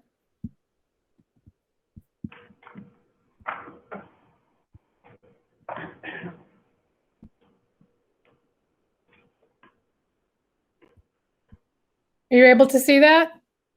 Yes. Okay. So before we get started, I do want to say thank you. I know that everyone has thanked the school committee and the central leadership. Obviously, I'm very appreciative of the district's support in talking with colleagues in other districts.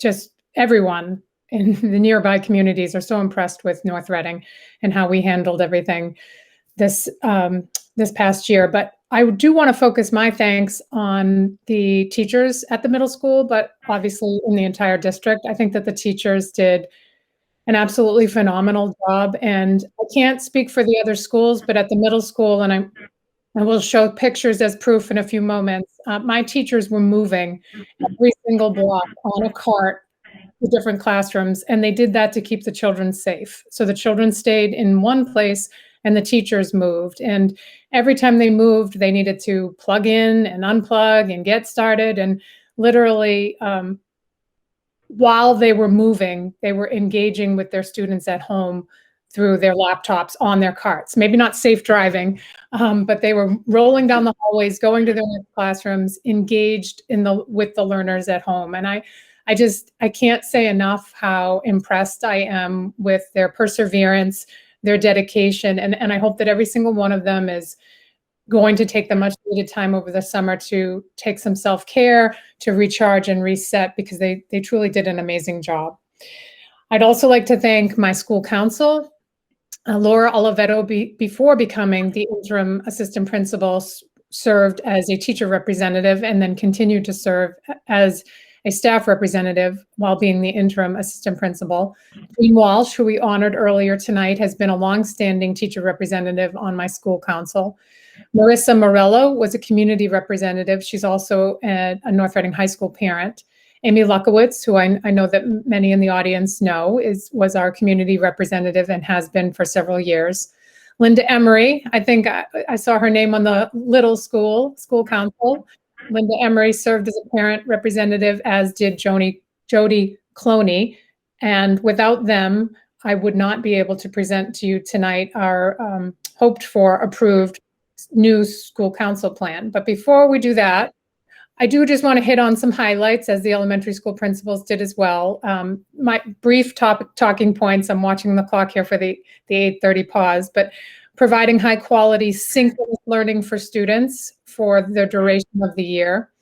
Daily school-wide Google meetings. We started every day this year with a Google meeting. So that was a community meeting for the teachers and students in the building and students at home. Strong iReady growth in math and reading. And I chose to show the data a little bit differently tonight. So it might look different, and I'll speak to that as I emphasized a different point. Implementing a guidance referral form with the mood meter was a highlight, and also implementing a data analytics tool. And I'm just going to speak to those briefly and then go into my proposed new goals for next year. So just again, the synchronous teaching and learning, there are a couple of snapshots of the cart. So everybody had a cart like this, and in true teacher fashion, they bedazzled and decorated their carts. You can see Ms. Cinerate, a video production teacher, and Ms. Demore, a health teacher here. You can, I thought I had more pictures. I don't, but teachers really rose to the occasion and zipped around the hallways. Every 49 minutes, you could see carts all throughout the hallways getting on to their next class. And then when they, as I said, when they went into their next class, they had to, as quickly as possible, plug in and get ready so that they could be prepared to, obviously, to provide high quality teaching to the students in front of them and the students at home, and they made it work. And as I talk about the iReady scores, I just want to show what I chose to present was the growth, not the tiers. Those are available, but not the tiers that the elementary schools showed. I chose to show the growth because we didn't have the MCAS scores, as we know. And the MCAS scores, we usually focus on the student growth percentile. So I tried to duplicate, to the best of my ability, what the student growth percentile might look like based on the iReady scores. And so our goals this past year for reading and math were that 80% of the students at each grade level would meet their typical growth target number. So when students took the beginning of the year iReady then told us what their typical growth target number would be, as well as what their stretch growth target would be. So I set our goals on 80% of the students reaching the typical growth. And you can see in math that 64% of our students met their typical growth target number. So obviously not the 80%, but 37% of our students met their iReady stretch target number. And that's, to me, where the money is, because in order to close any achievement gap, you really need to grow more than a typical amount in 1 year. You need to hit the stretch growth. And again, those numbers are calculated by iReady once the student completes the initial diagnostic in the fall. So, and I did put a little explanation of the stretch growth is the growth recommended to put below grade level students on a path to proficiency, which is, again, the best way to close the achievement gaps. And in the reading iReady scores, you can see that 48% of the students met their typical growth target number, and 23% of the students met their stretch growth target number. And so, obviously, the more students that meet their stretch growth target number, the better for closing the achievement gap. I also wanted to just, again, talk about the guidance referral form. I did speak about the form that we were using. Actually, Justin Madison did at the March school committee meeting that focused on the middle school. But over 270, it's students, but that's actually should say entries. There were over 270 entries, and I'll fix that because obviously a few students filled out the form more than once, but 270 entries where students sought out an appointment with their guidance counselor. And within that data that I can't share too much because it's students' personal information, but this is just a quick snapshot of over the course of a few days, students, this was the prompt in the guidance form is they fill out, some information as to why they'd like to meet with their guidance counselor. But this was for a few days in January where they're asked to look at the mood meter again, which was on the previous slide. So to look at the mood meter, which is designed by the same organization that Glenn is working with. It's through Yale, through the Ruler program. So in looking at the mood meter, the students were asked to identify the emotion that best defined where they were in that moment, which is great for building emotional intelligence and emotional awareness. But so they did then enter that into the form, and you can see things like, I don't know how many of the school committee, well, I probably do know of the school committee members, 2 have middle school age children. Others have had middle school age children. And often when you ask them how they're feeling, it's a very, either an eye roll or a fine. But these are words like glum, chill, stressed, uneasy, drained, alienated, anxious, annoyed, repulsed. So not that those are positive feelings, but helping middle school children learn how to describe what they're feeling and to be specific in their feeling and why they need to see their guidance counselor is really an amazing, I think it's amazing growth for our children. And it's wonderful to be able to provide them with the ability to learn how to express how they're feeling. I think that building emotional intelligence in our adolescence is really essential. And so I'm really proud of that work. And then also for a couple of years now, the middle school has been working with an outside consultant. His name is Paul Minuti, and we've been creating a data analytics tool. And I just wanted to just show a quick screenshot. This is of grade 7. So I can with ease, I can filter this button. Again, I'm not going to, it's a screenshot because it would have student data, but I can go to the student level. I can filter by gender. I can filter by different benchmarks. I can filter by IEP status, low income status, and I can see in the same way that iReady has the color codes, I can see when students are exceeding, meeting, partially meeting, or not meeting. And I worked with the consultant to define what those benchmarks are. So this one's the mood meter. So for this quick screenshot, 6 students had placed themselves in the green and 17 students had placed themselves in the red. And if I were to click, if this was a live, if this was the live tool, I could click on that and see who those students were. This is also the quartile ranking. That's one of the filters that the Department of Education has been using for the last few years that shows the lowest 25% of our students. And so I can filter by the lowest 25% of our students in terms of MCAS performance.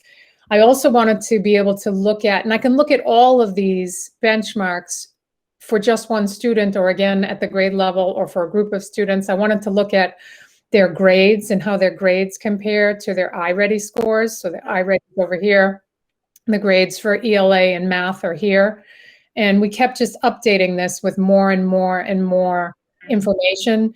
The previous year, pre-COVID, we also had attendance as a benchmark and behavior. So really just getting the whole picture of how students are progressing helped us really to identify students for our weekly intervention block, whether they needed extra reading, math, executive functioning, or emotional support. We were able to really use this tool effectively. And so our goals for next year, I'm keeping the same iReady goals because we did not meet the growth target number across the 3 grade levels. So again, it's not the tiers. I want to be clear that it's not saying that 80% of students will be in tier 1. It's saying that 80% of students will meet their growth target number in ELA.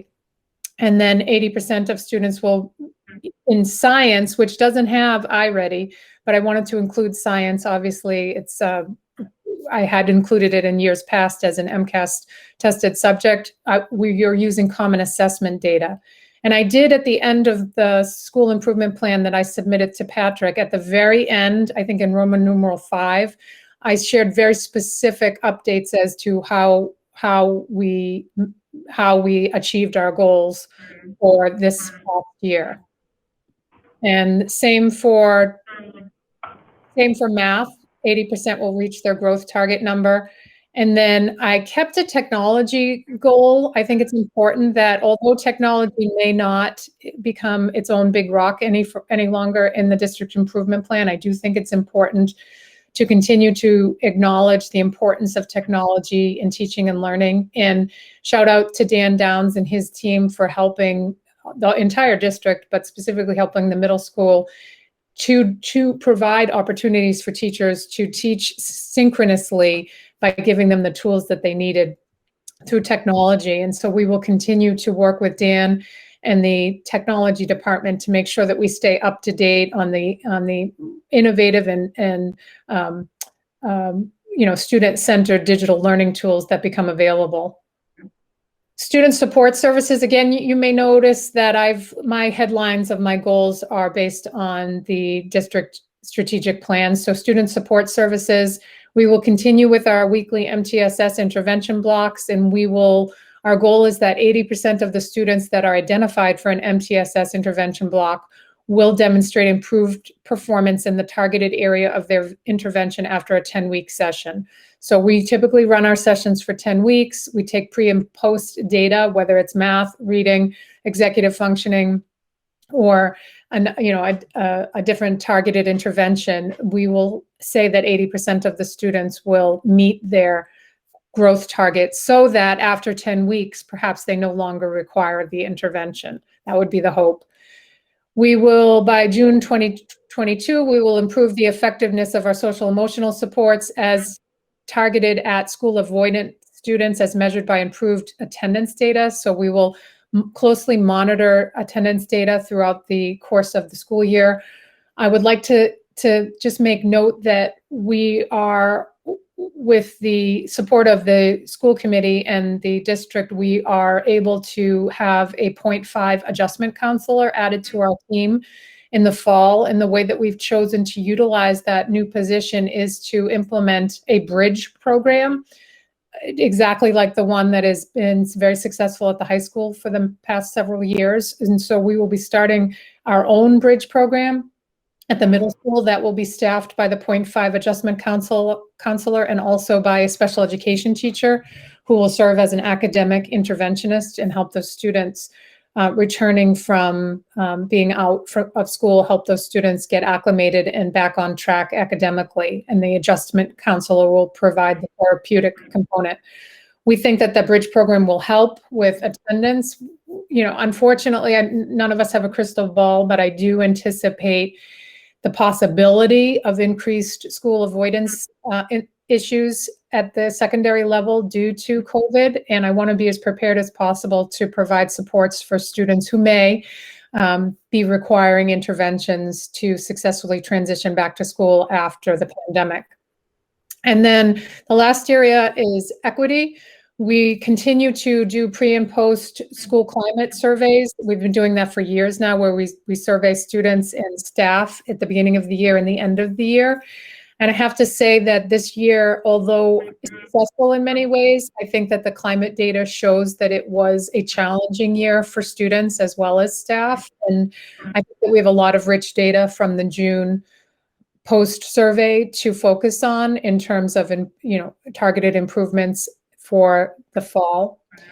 And then we hope to continue the work that we started a little bit this year with equity, diversity, equity, and inclusion by helping to build the awareness and understanding of those themes for staff, specifically as they relate to adolescent development. So again, middle school is a unique place. Adolescence is a challenging age, and these topics are always challenging, but teaching through the lens of understanding adolescent development, I think, is essential when we begin to really unpack this work. And we're going to start with the staff. And by the end of the year, we'll make sure that 80% of our staff will demonstrate an increase in their awareness of these themes, particularly relating to adolescent development. And I think that's my last slide. So I'm going to come back here. Not bad. I tried to go as quickly as I could to save time for questions. Yes, thank you very much, Dr. O'Connell. And actually, I think just for the public that I know is very worried about it, I think we just push back the select board because they're behind in schedule right now anyways. So, okay. Okay, comments, questions? I'm going to go. I'm sorry. Go ahead, Jenny. I found that the data that you had with the mood meter and how you could track all of the different things from attendance to how they were doing in class or how they were feeling that day. That is incredible. To have that at your disposal and be able to help a student or a grade of students or a class, you know, that is really awesome. I'm glad that you found that. I don't know how you did, but I think more schools would probably fare well to have that kind of information. So. It really does give a full picture to a child when we're meeting at the team level and we discuss a student, to be able to access all of that information very quickly really gives a full picture as to how the student is progressing or not progressing. Jeff, thank you. Anybody other comments? I really like the data on meeting growth target, and I think it would be great in concert with that tier data as well, because the growth target data means that you're constantly thinking about all the students, including the ones that start and end in in the top tier. So I think it's a great approach and a great addition to the data that you're looking at. It's an excellent point for the students that do start in tier 1 and end in tier 1. They still need to grow, and we still need to monitor how they're growing. Dr. O'Connell, I just had a random question about iReady, and I don't know if you or Mr. Colleen or someone can answer it, but does the length of time, meaning the duration of the testing period from elementary school to middle school, does it increase? Like, are the students in middle school tested for a longer duration of time for ELA and math tests for iReady?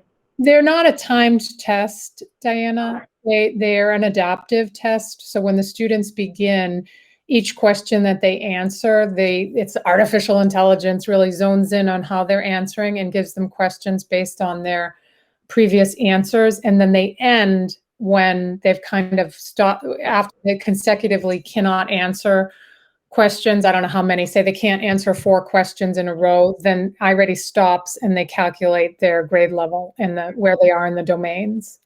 Okay, so it can be longer for one student and shorter for another, basically. Absolutely. Okay, all right, thank you. No, I was just curious because, it was the first time in middle school where I got a comment from my son with testing, because he usually doesn't, it doesn't faze him, he actually enjoys it, but he's like, the iReady is so, like, almost like he was burnt out. And I was thinking about adolescence and, if you could look at the front end of the testing versus the back end to see if that performance was better. But because it seemed like just his age, he was just like a little bit burnt out with how long it was.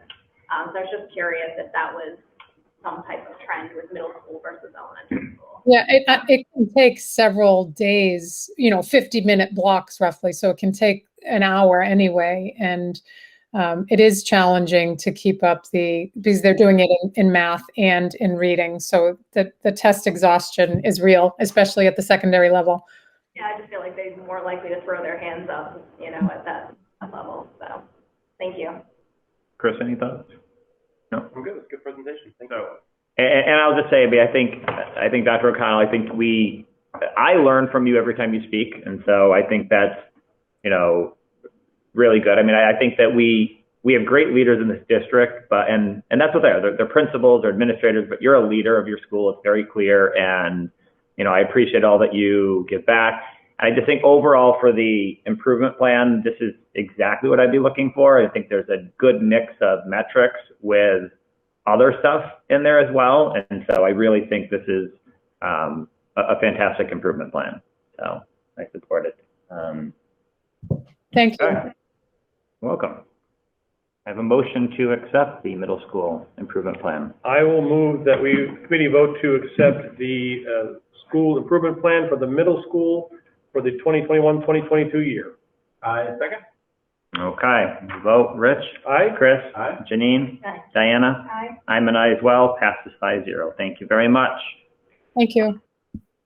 Okay, so since we're not going to the select board, I think we're going to have Mr. LaPret here. I'm going to move and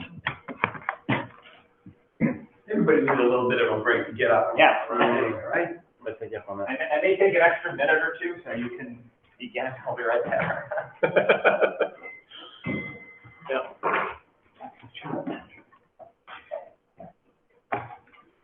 Should be exciting. Is this the first presentation on the screen since It might be, yeah. February? I hope it measures up. Thank you very much for your attention today. I'm happy to be here in person. It's a great opportunity. Equally as the people that presented, the fellow principals that presented before me, I want to thank you all. Obviously, I want to thank our teachers. I want to thank our very committed members of our school council. A group that really kind of went above and beyond, found ways to stay engaged. We're always very committed, and I really am appreciative of their time and their commitment. I am hoping that the focus of this presentation is not necessarily driven by how COVID impacted our experience, but how our core values guided our experience. These three, pillars have really been the bedrock of what we do, and I think the students have totally embraced what they stand for. And my hope is that you'll see parts of each of these, as we progress through our presentation. Some highlights from 2021, and these are kind of thematic, and you'll say, I didn't want to get into the kind of, this is all only, this slide is only about this, or that other slide is only, dedicated to teacher specific, but, obviously, kind of at the start of the year, this kind of rapid, accelerated implementation of the one-to-one model and get everybody up and getting everybody connected so that our hybrid model would work and be as effective as it was. And I think certainly people have said it before me, how the feedback from other parents, other communities, our own community, so impressed and just so appreciative of where we've been, what we've been able to do. Obviously, that idea of connecting those freshmen and getting them feeling like they're part of the school, even though they're only there half the time, was a huge piece. The counseling team working very, beyond, above and beyond the commitment to student need in being aware of mental health and responding to student need and things like that. The Parents Association trying to keep us kind of as consistent as we could with our normal routine. We did have our freshman presentation, which is something that they've always done, and we've always had a good experience with that. Gary, shifting a little bit now to kind of topics that might be, kind of maybe specific external data or award opportunities with respect to the field of biliteracy. 14 students were awarded the seal. We were still able to do that at an increased rate than last year. 2 earned the seal with distinction. You'll see some data on that in a bit. We still had AP courses. We followed that same methodology that we did last year when we kind of during the shutdown, so to speak. The College Board had a modified test, but we had 86% of the students still opted in to take the test. And you'll see that the data from this year is essentially right on the same number, 86%. A bit about the creativity, the performing arts classes, finding a way to make it work, finding a way to be outside, finding a safe way to do the variety of things to make those classes function. I couldn't be more appreciative of that commitment. And then creating an opportunity, throughout all of this to get students SAT tests when so many sites were closing and not allowing them to do that, and immensely appreciative of the guidance department in helping coordinate that. And I know there are a lot of very, very thankful families that they got a test in both in October and then in April. Other highlights from 2021, commitment to our UDL goals for our teachers. We had world language teachers and special ed department teacher representing the world languages committee on that new curriculum framework. We had fantastic buy-in from the social studies department about the Civic Action Project. led by Mr. Rosa, the coordinator of counseling services. The counseling team put together a guide on self-injury and suicidal ideation response. And that's a huge step in that direction as well.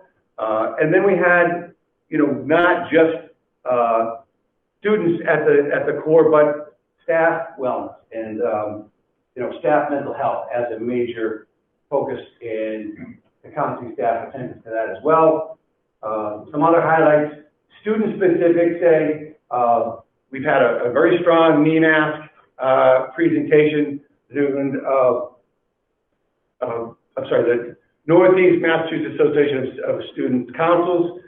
We just had an outgoing president, and now we've got a incoming secretary for this coming year for the Northeast sector there. Obviously, I am very indebted to them, being awarded that Administrator of the Year. That was a tremendous honor. Mask is still able to do what they were able to do, notorious participating in virtual performances. We have 3 new clubs that you may recall we approved, and one of those clubs, the Social Activism Club, was recognized as the winner for its PSA around recognizing that Black students' lives matter. So there was a lot going on amongst all of this, disruption, and how are we coping and how are we doing, and still managing to win Cal championships in fall, winter, and spring. So, I think, again, how do we do against COVID? Well, again, it was more about how do we adhere to our core values that have always guided us, and that's how we've been able to do it.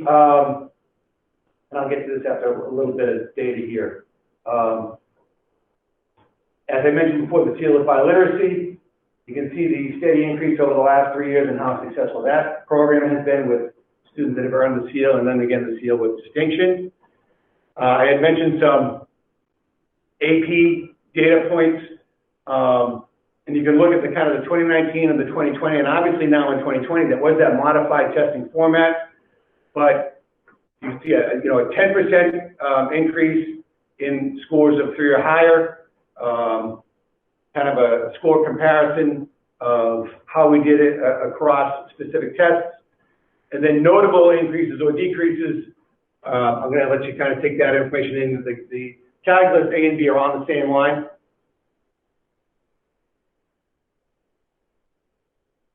But obviously, specifically with the physics, an unbelievable growth rate there. So I'm very excited about that for the future.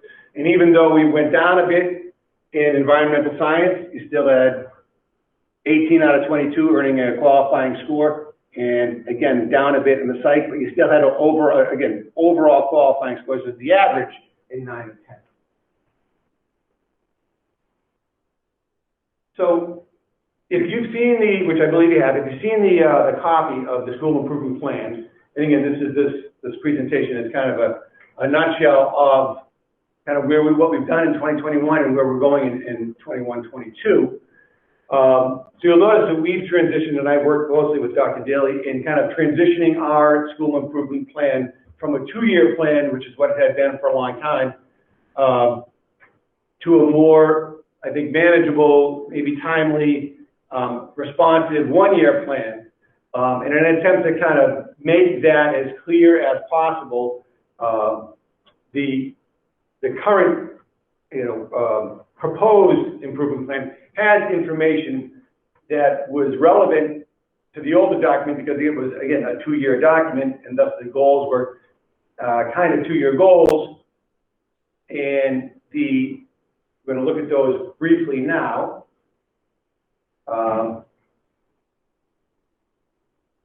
Maintaining a high level of personalization, maintaining our commitment to growth and development, maintaining our academic program, staying true to NRPS 2025. And again, they serve us well. They're kind of broad goals, but I think we can all agree that they've certainly, the school has been in a good place, and the students have been responding incredibly well. I think the faculty does a tremendous job. But these 9 goals, and again, as you are familiar with them, maybe have been a little bit too bird's eye. So we want to get a little closer. And with that, I didn't expect that to happen. We are kind of looking more at the idea of aligning specifically to the 3 big rocks that are presented in NRPS 2025. So we can take a minute here and look at goals for 21-22. And again, this is with the idea of students coming back into the building full time, what their expectation is, what their concerns might be, what teachers' response needs, and their attention needs to be focused. So a really an adherence to look specifically at students in the multi-tiered system of support, what's happening at that tier 1 level, what's happening at how many students are at tier 2 level, how many students are at tier 3 level of support, and how are we measuring that growth or those numbers. So that is kind of goal number 1, to make sure that we're attentive to that data as we start to see it come through and monitor it. Number 2, create and implement an instructional model that effectively supports identified students in skills development in English and math. So students that have gone through this hybrid model, and now we're coming back school full-time, different set of, kind of going back to the old expectations. And what happened if I had some gaps as a hybrid learner? What happens if I had some deficiencies? What happens if I passed the previous course with a minimum competency, but I might have some scaffolding issues in the knowledge base? So I got very creative with the schedule. We're looking at a way to offer, really focused instructional support during Power Block with the block schedule and the kind of the 4x4 schedule. There's not a lot of flexibility to take a student out of the class and decide, you're going to be doing something else when we've got you lined up for a credit. So we've got some opportunities to work with the Power Block time and to really leverage that time. I've spoken with teachers in the math department. I've spoken with the math curriculum chair, the same with the English.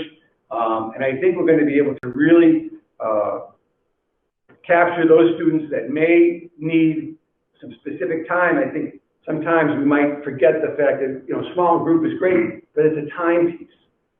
You just need more reps at something. So that's really the core of goal number 2. Goal number 3, just learned all of this information about hybrid learning. Now then, how do we really leverage that with a blended learning model? And say the student's not turning in the device, you're keeping the device. And we just had this whole experience with the device at home, and how we're able to leverage that new experience in class. So how do we take the best of that and keep moving forward with that?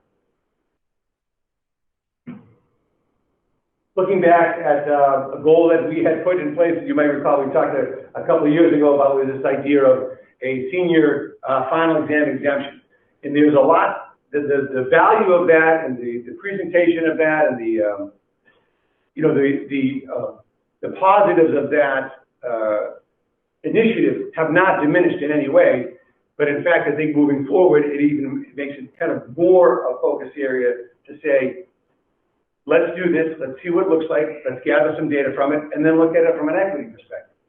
How well do we feel like this initiative is serving us, and then who is it serving? And why might it be serving a specific group over another group? So I think there's a lot to learn from that, and I really want to stay committed to that. And then lastly, to stay focused on this idea of our AP model, and knowing that there are tremendous pressures on students that they may put on themselves, or that they may feel that they have to live up to certain things, or that external forces may put on them. But how does our AP model and how we build around that AP model, how is that serving us? So you know, the hope is that the school improvement plan that is in front of you, that is a bit of a crosswalk from the old model, the old 2-year model, to the 1-year model, the older goals that are presented there, but also with the new goals. And I'm going to show you this graphic organizer is essentially going to be the key for the department leaders, the curriculum leaders, to be presenting their department goals through this model to say, here's what I'd like to do. Here's what we want to do in the department. Here's how it's related to a school council goal. Here's how it goes specifically to what we're trying to do in the department. Here's the relevant data, resources that we may have in the department that we may not get, and then what I really expect to see in the short term and then in the long. So to really kind of tighten up what happens, you know, capture this time of everybody's back in. We've learned a lot. We've gone through a lot. Want to pay attention to student wellness, and I think we want to have a really keen eye on equity. And in a way to do this, to approach it this way, I think really allows us to do that. So that is my presentation. I know it was a lot. I know you're on the clock, so I'm happy to take questions. Thank you, Mr. LaPrette. So I want to start, and I'll say for the last couple of years, school committee has given some comments about making some changes. So I appreciate that the goals are a little bit more specific, but we've also mentioned there should be some metrics. All 4 of the other school plans include some metrics in there. The goal of an improvement plan, in my view, is to clearly identify what's not working based on some measurable data, to have specific goals and not like a overarching goal with some very specific things that are going to happen to meet those goals, and then some way to measure that. And I'll be very honest, I just don't see this in the plan as it is right now. And that's my main concern. I think that your focus is on better issues. I mean, goal number 4, I would separate into 2 because equity was at the end of it, which I don't think relates at all to the first part of that one. But I think there are some good goals there, but I don't know how we look back in a year and say whether that was met or not. I mean, every other plan we've been able to look at and say, okay, we got close to it, we didn't quite get there, but we're not there yet, you know, but here's how we're going to make adjustments. And I'll be honest, I think this is a start, but I personally don't think this is an improvement plan that can be utilized by teachers to really identify what they're supposed to be doing next year. So personally, again, I'm just one person, but I personally think that metrics, in some way to measure the success of this, needs to be included more specifically into this plan. And, you know, in more vague ways, we've talked about this in previous years about the metrics and some of it being more directed. So, I mean, my personal thought is this is a start, but there needs to be a little bit more done before I would feel comfortable approving this as the improvement plan for the school this year. But that's just my thought. I don't know if others have other thoughts, but that's my very honest thought about this. And I don't think the school committee should be setting what the goals are, but I think we are supposed to be making sure that the plan that is presented to us has a clear vision and has some way of identifying if it's being met or not. And I just feel like you have some good goals there, but there's just not there about how we measure that at the end. And I feel like there's a little bit more work that needs to be done from my thoughts. I don't know if anybody else has, I mean, am I waiting or am I responding? What am I doing? I don't know. Yeah. Well, I would say, I guess in response, and I'm certainly, you know, I'm trying not to end the conversation, but I'm certainly, in response, I would say that the high school doesn't run iReady data every year. It doesn't look at saying, well, let's go back to this metric and measure off of this, right? we have our frameworks, we have our common assessment strategies, we have across department specific, assessments and things like that within the framework. My hope is that these areas of focus are there for my use, for the leadership steps that I want to take, but then also that the department level, that the department leaders are working within frameworks like this to say, okay, where am I going? What do I know I know I need to focus on? I think the department wants to focus on, and this goes back to Dr. Daly's point of this kind of, the more alignment, the better. Again, I want to know, I'm certainly happy to see that our students, when given the choice, you don't have to take that AP test. They take it, and they're doing better. And that's a strong indicator of, I think, why those courses are successful, why the teachers do a good job there. So I think that there is data out there that I can certainly, we can look at data from specific common assessments, from, the questions that look at how well, freshman to sophomore year in English, are tracking for vocabulary or things like that. And I can bring more of that in. I'm certainly open to suggestions. I certainly appreciate the feedback. Well, I think it doesn't have to necessarily be iReady, because there's AP scores, there's other scores. When I just look at specific goals, like goal 2, create and implement an instructional model that effectively supports identified students and skills development in English and math. How do we know if that has been mapped? I don't see, like, here are the 5 things we're going to do for this, or how are we going to measure this at the end? And that's my concern, is somewhat numbered, but also very specific, like how we're going to meet this goal. And Mr. McGowan? Yeah, so, and you can correct me if I'm not saying the same thing you are, but in a different way. Yeah. What I don't see in the plan is, you talk a lot about student achievement, and I think that's great. AP programs, field of bioliteracy, those are certainly important things to focus on. What I'm not seeing is where we're not succeeding with students today in the information that you're providing, and how we can lift those students up to where we are.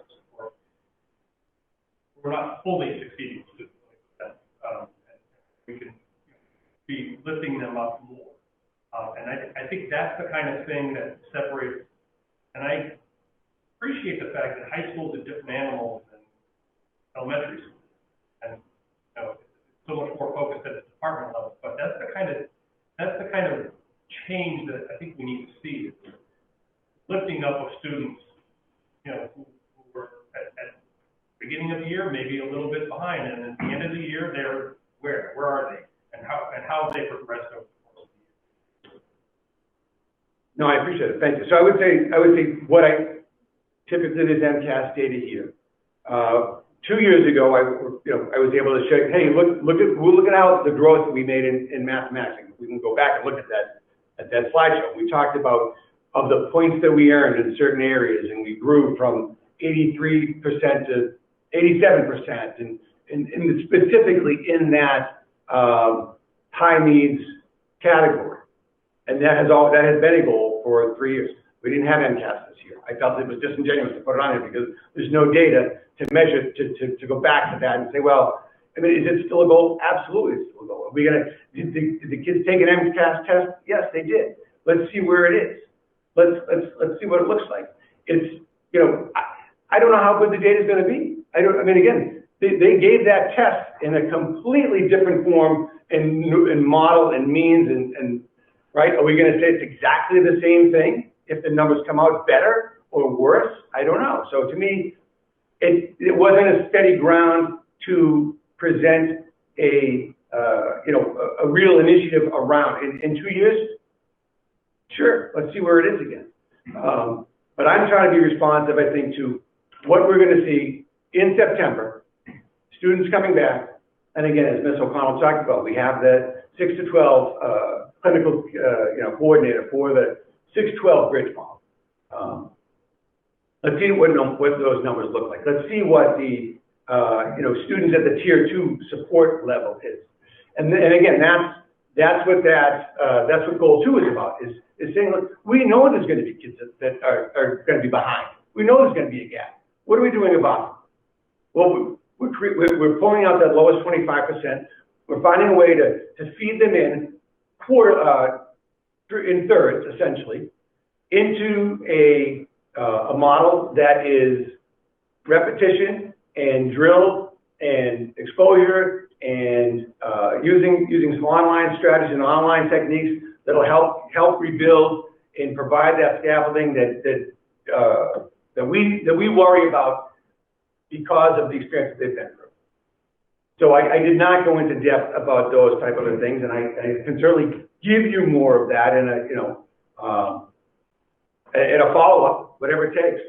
But I don't want you to think that what isn't here is not here. Understood. Chris? Well, just to that point, AJ, I think that this plan shows that the ideas are all in the right place, that there is a plan. You got the idea.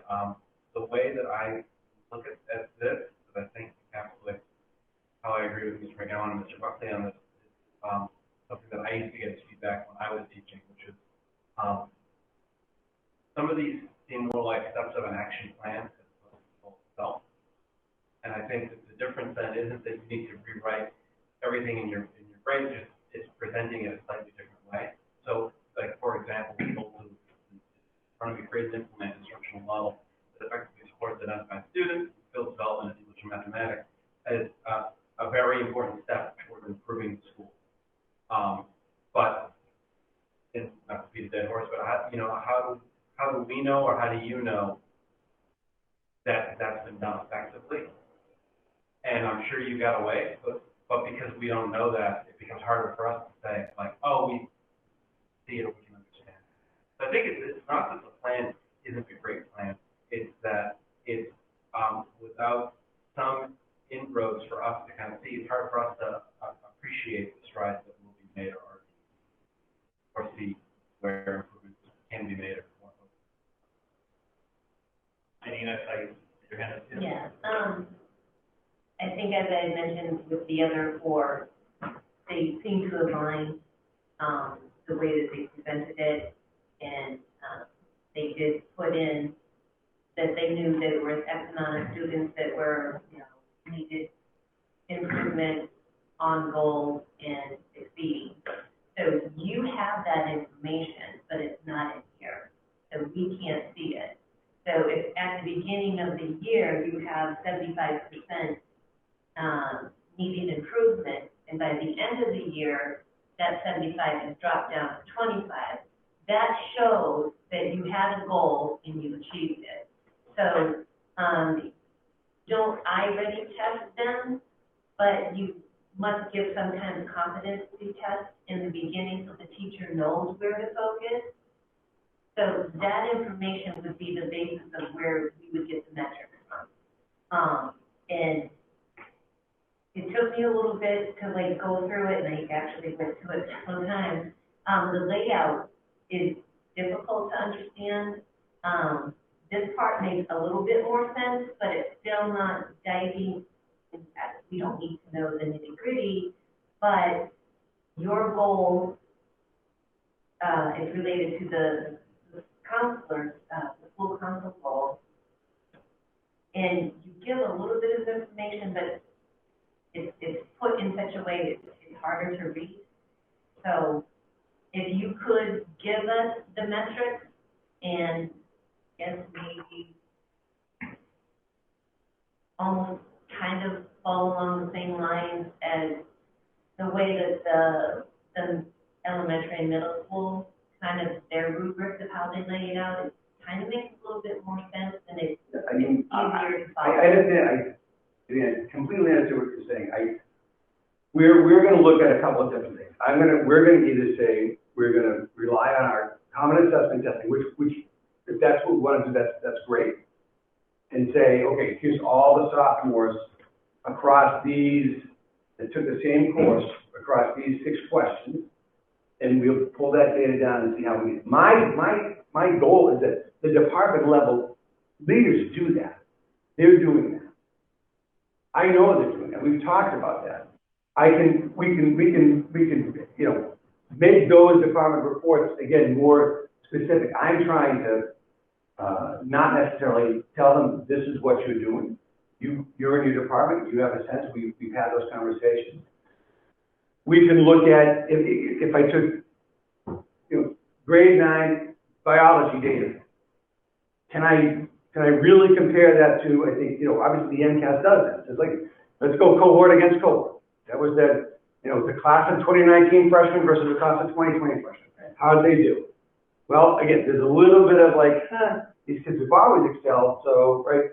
So you're always kind of, and that's why they do the point system. That's why that accountability system is as complex as it is, because they're measuring all those things.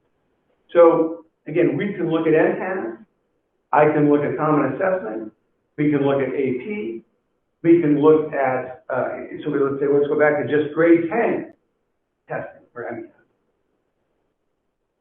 If I come up here and I say, well, you know what, here's where we were in grade 10, here's where they were in grade 8. Say, wow, that's growth. Well, that should be growth. It's 2 years, right? We're not going to have a grade 12. So, again, and that's why I want to go back to the curriculum leaders and say, kind of, you tell me where we're going. You tell me what you want us to look at. So, I appreciate the feedback, and I'm going to definitely listen to it, and I think together with Dr. Daly, with Mr. Colleen, like we'll look at what data do we need to really want to pull out here. If it's the data piece that we you know, or the more full plan component. Again, I'm trying to give you a snapshot in this presentation,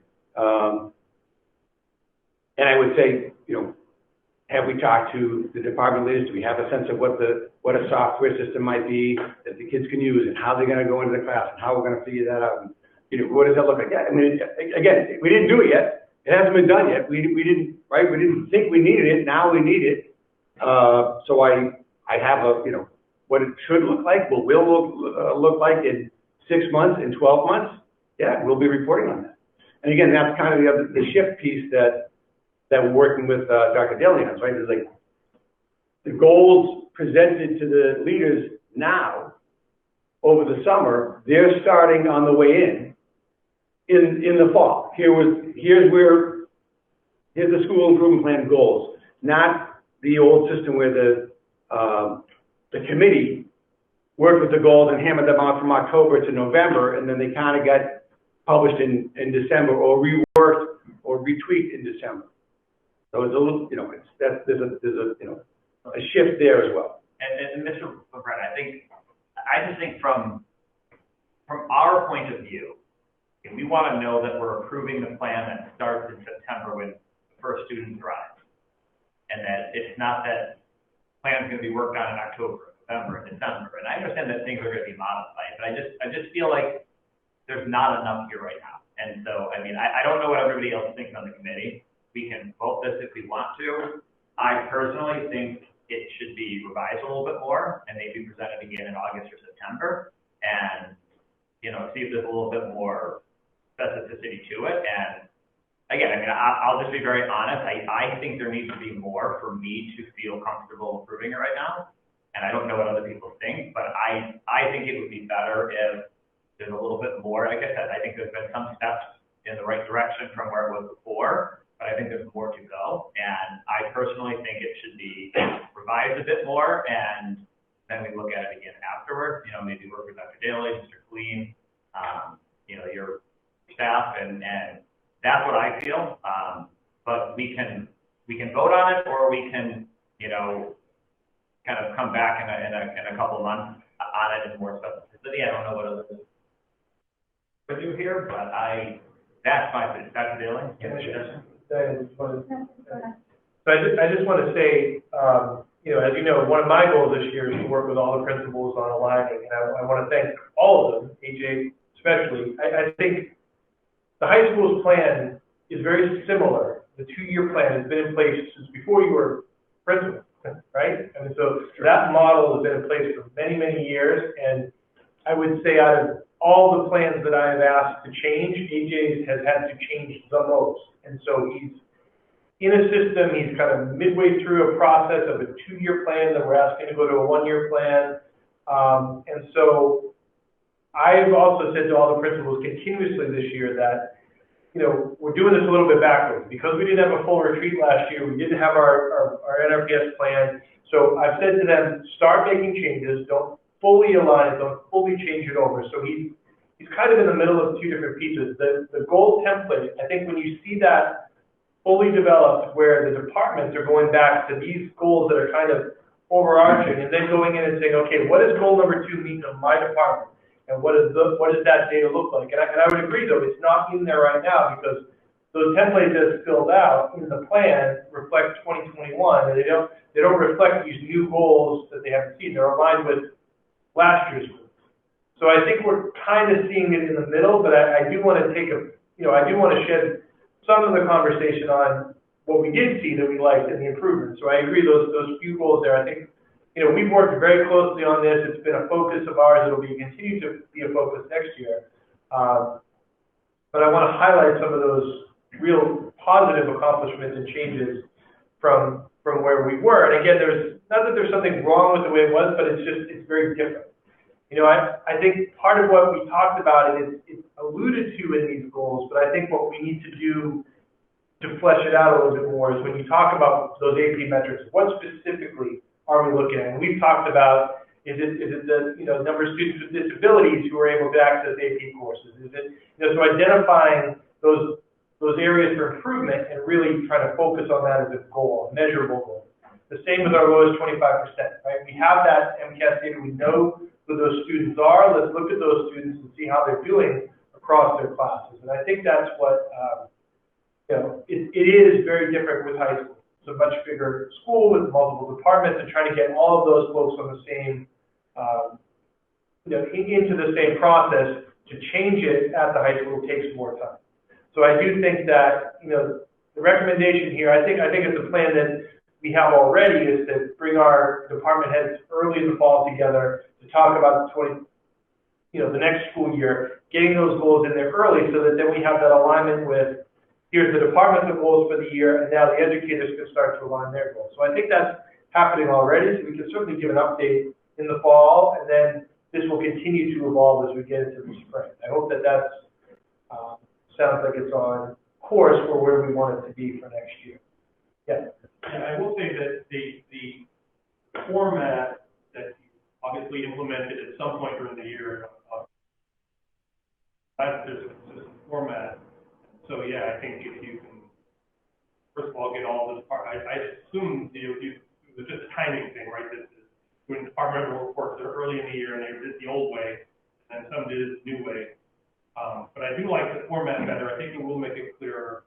I just would go back to the, you know, and I know it's more complex because of the departmental nature of it, but if they can add data, if they can add that sort of before and after data or before and after goals to their reports, I think that's the kind of thing that would be. I think celebrating even AP. I mean, just it needs to be deeper than that. But, I mean, you know, you all know that. And again, I just think from our goal, where in 6 months we're going to have a mid-year report on how things are going.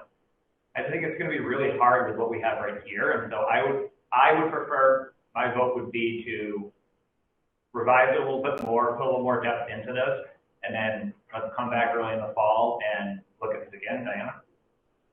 So when you think about, I'm not 100% aligned with all of you, but I completely see your point. I think you cannot look away from the fact that high school is dramatically different. There's not, when he's focusing on AP and he's focusing on MCAS, which is non-existent right now, that's the standardized testing that they have that they can depend on. So now you're talking about, think about all the courses in high school. Think about the abundance of teachers and aligning them to a data and analytics project, which is pretty much what you're asking them to do, you can't turn that around in a couple of months. That's like a large scale effort. So to me, yeah, to say we have feedback that we want to get more analytical and more metrics oriented, I think that's good feedback. But to say, I don't approve your plan as is, this is where you are in a point in time, I don't think it's the right decision. So I just wanted to share that. And the only thing I would say on that one is, even if they're not metrics, even if it's just like, if you look at some of the other plans, that here are the specific things we're going to do toward this goal. I just feel like they're not there. I don't exactly know why some of the goals are there, because it doesn't specifically say, this is what's not great right now, and this is what we're trying to do, and then this is how we're going to do it, and this is how we're going to measure it. And I feel like we have some of that there, and some of the ideas are there, but I'm assuming some of it. Like, you know, like the high school final exams. What is that part of? Is it part of, you know, trying to focus on not overwhelming students? Is it trying to look at mental health? Is it trying to look at, you know, changing learning, where like now it's more of a UDL, where like, you know, we don't think final exams work, but like, is that part of something? Like, I just want to know a little bit more about that. I think it's the hierarchy. Yeah. So this is a school level improvement plan that we are looking at. There's multiple layers, I'm assuming, that others are looking at that are much more granular that we're not seeing that would inform in that way. But when you're looking across that many courses and that many teachers and then having to roll all of that up in a meaningful way, that's challenging. So, I mean, I just think that without us doing like a deep dive, say, you know, I do think it would be helpful to at some point have data to say, you know, kids really struggle in these areas when they come into 10th grade, these subjects, and this is what we're doing to improve that. I hope we get there at some point, hand-picking certain areas, not seeing everything, because I don't think we should see everything at this level. But, you know, for where we are in this point in time, focusing on the standardized tests and not having a real meaningful comparison right now, it's appropriate. I'm an outlier, I realize that. And we approved the senior exemption, you know, a couple of years ago. Those kids presented, they said, this is why we want to do this. So these are the initiatives behind that. Those are still valid. I still believe in them. I still think they exist. I still think that's the reason why we're doing it. That's the reason why it was approved. I think most of the same people were here. So it's like goals to move forward. I'm just wondering why it's still on the goal. And like, we haven't done it. We haven't given final exams for the last 2 years because of COVID. We've never experienced it. So it was a good idea then. I think it's still a good idea. I want to do it. I want to try it. We agreed it was a good idea, but we just haven't done it yet because we haven't given exams. So that's why it's up there.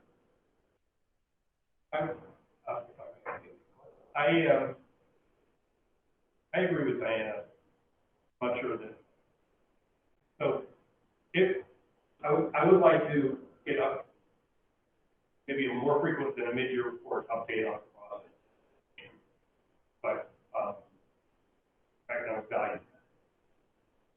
But I, based on what everyone said, I agree that I'm not sure what not approving this. I don't think there's a rewrite that can be done between now and February 15th. I think it's more work that has to be, especially given the timing of some of these changes that and stuff you can see and in transition, document in transition.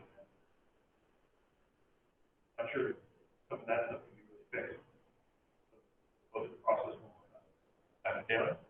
So I think what we will have in the early fall are the templates completed by each department aligned to these new goals.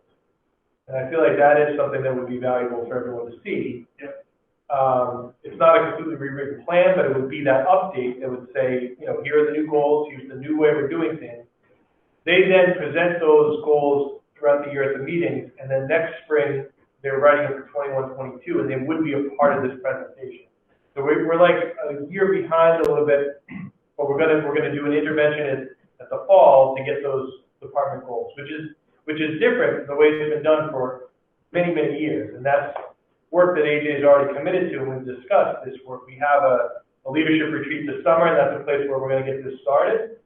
So I do think we will have a nice update in early fall from our curriculum leaders who are going to be filling out these new templates.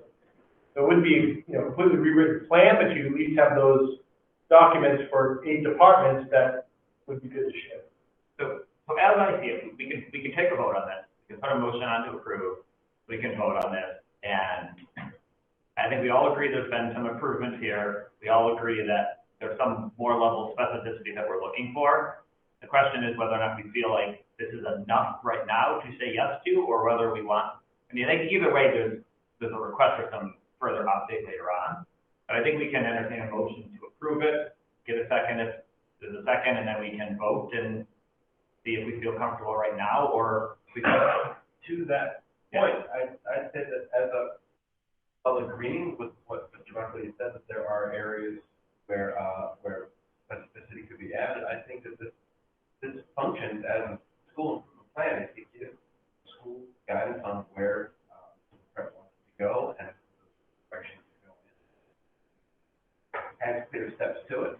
I think there might be ways that it could be written that would make it more accessible for us down the road or provide further benefits. But that said, it's a solid school improvement plan. I think where it is right now. Sure. On that note, I move that we accept the high school plan for school year 2021-2022. Second. Okay, we have a motion, we have a second. Oh, Chris. On discussion. Further discussion? In case anyone was holding any last thoughts. Okay. I should know. It's only 9:15. Thanks, you know, there. I guess it's Okay. I have a question then. Yeah, go ahead. So, I agree, there's goals in here, a little bit, over, not specific, like, create and implement the instructional model that effectively supports identified students in a skill development in English and mathematics. So, with that one goal, it's there. If you're creating and implementing, you have to have some way of knowing how many students and where they are. So if in doing that, you could include numbers, that is what I would be looking for. So by approving this, will there be a little bit more of a reflection of not such an overblocking goal in the fall? Right, I think, so initially the plan with that was that kind of, who's in the lowest 25% of the, kind of by grade level, certainly with a focus on the 10th grade, because those kids are going to take an test. So the grades from 9th grade English, 9th grade math, once all that report card data is in, what does that look like? Who's that lowest 25%? How do we feed them into this section effectively with, let's say, and again, let's look at what their quarterly grade is. What didn't they do well on? What do we know they didn't score well on? How then can we shape that with the module in math? Okay, this is what these guys do. These are all this is the quarter 1 is fact, and it's these kids. Quarter 2 is polynomials, and it's these kids. Building it that way. But kind of at that point, knowing this was going to happen, and waiting for that grade data to come through, and the report cards and all that stuff. So it was a little bit of time. Like, now we think we know who we're talking about. What's the number? And how do we do it? So, and again, that information is there. I didn't write it into that. Right. And that's, so instead of good it being an overarching goal, will it be a little bit more specified in the fall? Well, again, the hope is that math group and the English group, at least one of their goals is to adopt this, like we're doing this, we know we're doing this, it's a goal, I'm telling you it's a goal. Right. So let's figure it out, let's put it into the chart, let's spec it out, work with that teacher that's going to do it, and create that. And I guess I mean, my last thing of discussion is just it. I just think from the school committee role, our role is to make sure that we believe in the plan, that we can measure it to make sure that the schools are making the progress that they need to be making. And I'm just concerned that there's not enough in here right now for me to be able to do that later on. So that's my concern. But we have a motion on the table. We have a second. We'll vote on it. Chris? Aye. Diana? Aye. Janine? With more specificity, yes. Rich? Aye. I'm a no. So, passes 4-1. Thank you, Mr. McCracken. Thank you. Can I make a comment? Of course. We did not give Mr. McCracken the same, and the high school staff in general, the same appreciation because we had questions about the plan that we gave everybody else, and it's well deserved. The work that you and your team have done this year has been amazing, especially the work you did at the end, pull together a close, almost real, almost normal senior week for the seniors. It was phenomenal, and very much appreciated. I didn't want to let that go by because we had questions about the plan. Well said. So thank you. I'd like to echo, the fact that we had 5 school improvement plans tonight at all is kind of an achievement for everybody this year. And no one has worked harder than AJ to get all these things in there and make sure that they happen this year. So I wanted to thank him especially for that work. And we'll continue to work on this. This is a big change, and we're going to keep working on it together. It's a part of our team. Thank you all. Okay, I think we need to recess right now quickly to join the select board because they're done with their water hearing. So for everybody on this Google link, we will be back in probably about 10 to 15 minutes. Yeah, I will just talk it down at this point. I think everyone else can certainly, Yeah, I mean, nobody has to stay on here, but for any members of the public that are still here, we will be back on this link in probably 10 to 15 minutes. Can I suggest a bio break? Yeah. Go ahead. Actually, we probably should vote to recess, but. Do we have to, I think we're still here in person, you know? Yeah, close enough. We need to vote, I don't think we need to vote. I think it does suggest that we should vote to recess to join. I move that we take a recess while we join the school select board. Okay. I second. Thanks, All right, everybody. Rich, Chris, thank you so much. AJ. Chris? Aye. Diana? Aye. Janine? Well, what are we voting on? Take a break, Recess. guys. Need to recess. Thank you, guys. Passes 5-0.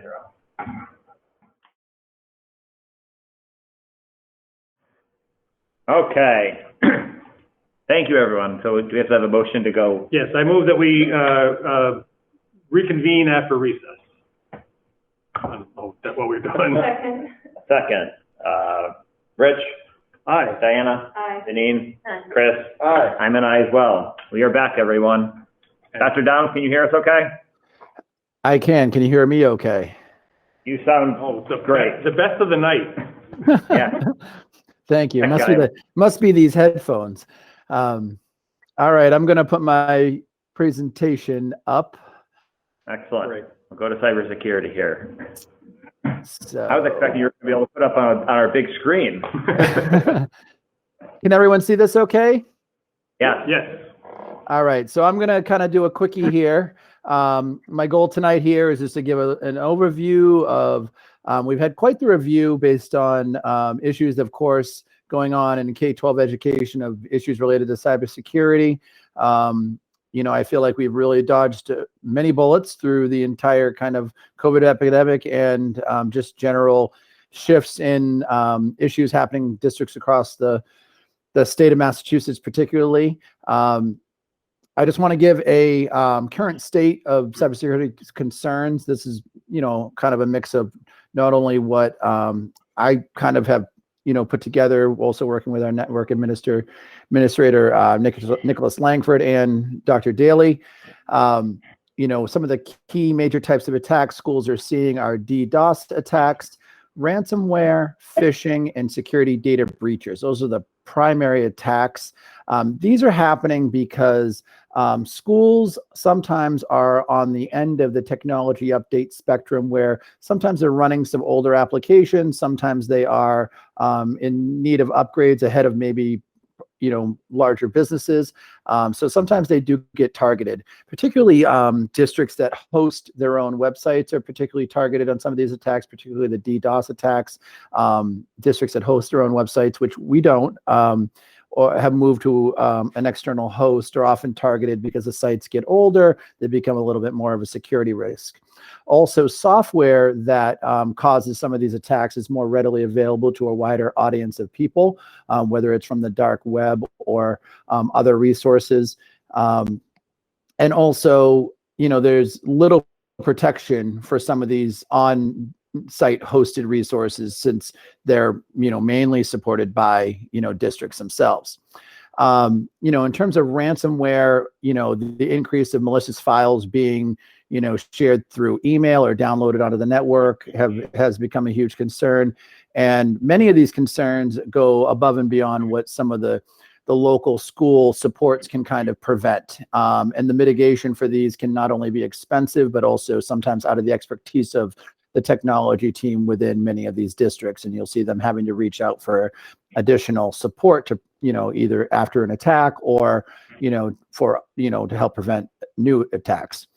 And of course, some of this was brought on by the impact of COVID, the increased reliance of technology, the increase in class invasions through, Zoom and, other meeting platforms was increased. And, teachers took devices home, and a lot of that was brought on. Like, some of these devices didn't receive updates while they were away from the district network. So, these aren't particularly, to North Reading particularly, but we've kept all of these things in mind as this is kind of the big picture of some of this stuff is happening across, K-12 schools. Particularly with DDoS attacks, these are when basically DDoS is when basically a big push is made at, it's called the denial of service attack. And that's when the district's bandwidth of resources with large amount of data is suppressed. So basically attacks come in and they basically shut down the internet bandwidth of a district with a tons amount of data down its internet pipe. And it prevents districts from connecting. And honestly, there's no silver bullet often to prevention of these attacks, and most of the services do take an intensive amount of time for response to mitigate these services, and they also require extensive cost and support programs over time. And solutions, when you go out for solutions to many of these, as we've researched, there's no guarantee for immediate uptime. And some of these some of these can come from in-house threats or external attack from ransomware. Basically, data packets are sent to flood the internet. And it reduces internet connectivity, and it shuts districts down for sometimes up to a number of days. So we reviewed some of the options for this. Many are quite expensive and could impact budgets pretty heavily. And uptime is limited. So it's you look at the expense of some of these services, but there's no guarantee that it's going to get you out of the issue any faster than if you just found a different option. Schools are often to push down their existing network and initiate a mitigation or a reorganization of their local services to isolate the issue. And often, even if they have a backup network, if they haven't kind of solved what caused the original issue, that secondary backup network can be targeted as well.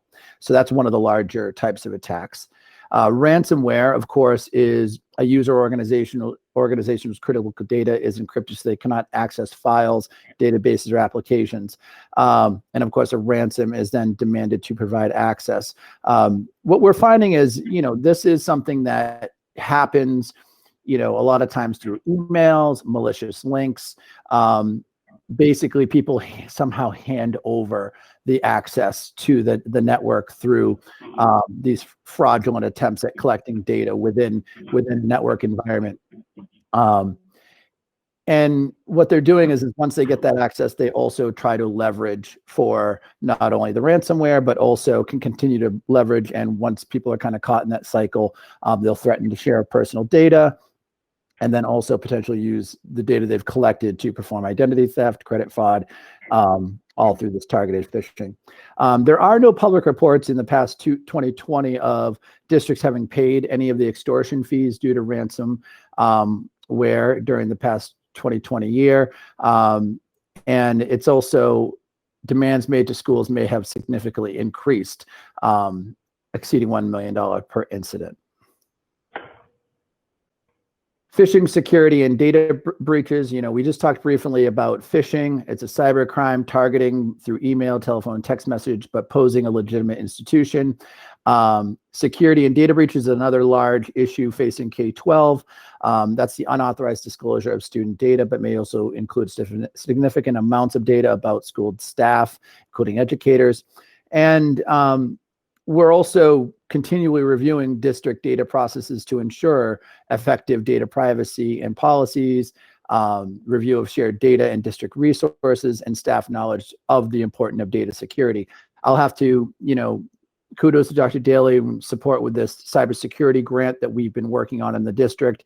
The staff knowledge around what phishing attacks look like, what good security practices look like, has been tremendously beneficial. Whenever we're doing these cybersecurity tests across the district and putting, phony emails out there, I'm getting lots of emails of people asking, is this legitimate? Does this didn't look right?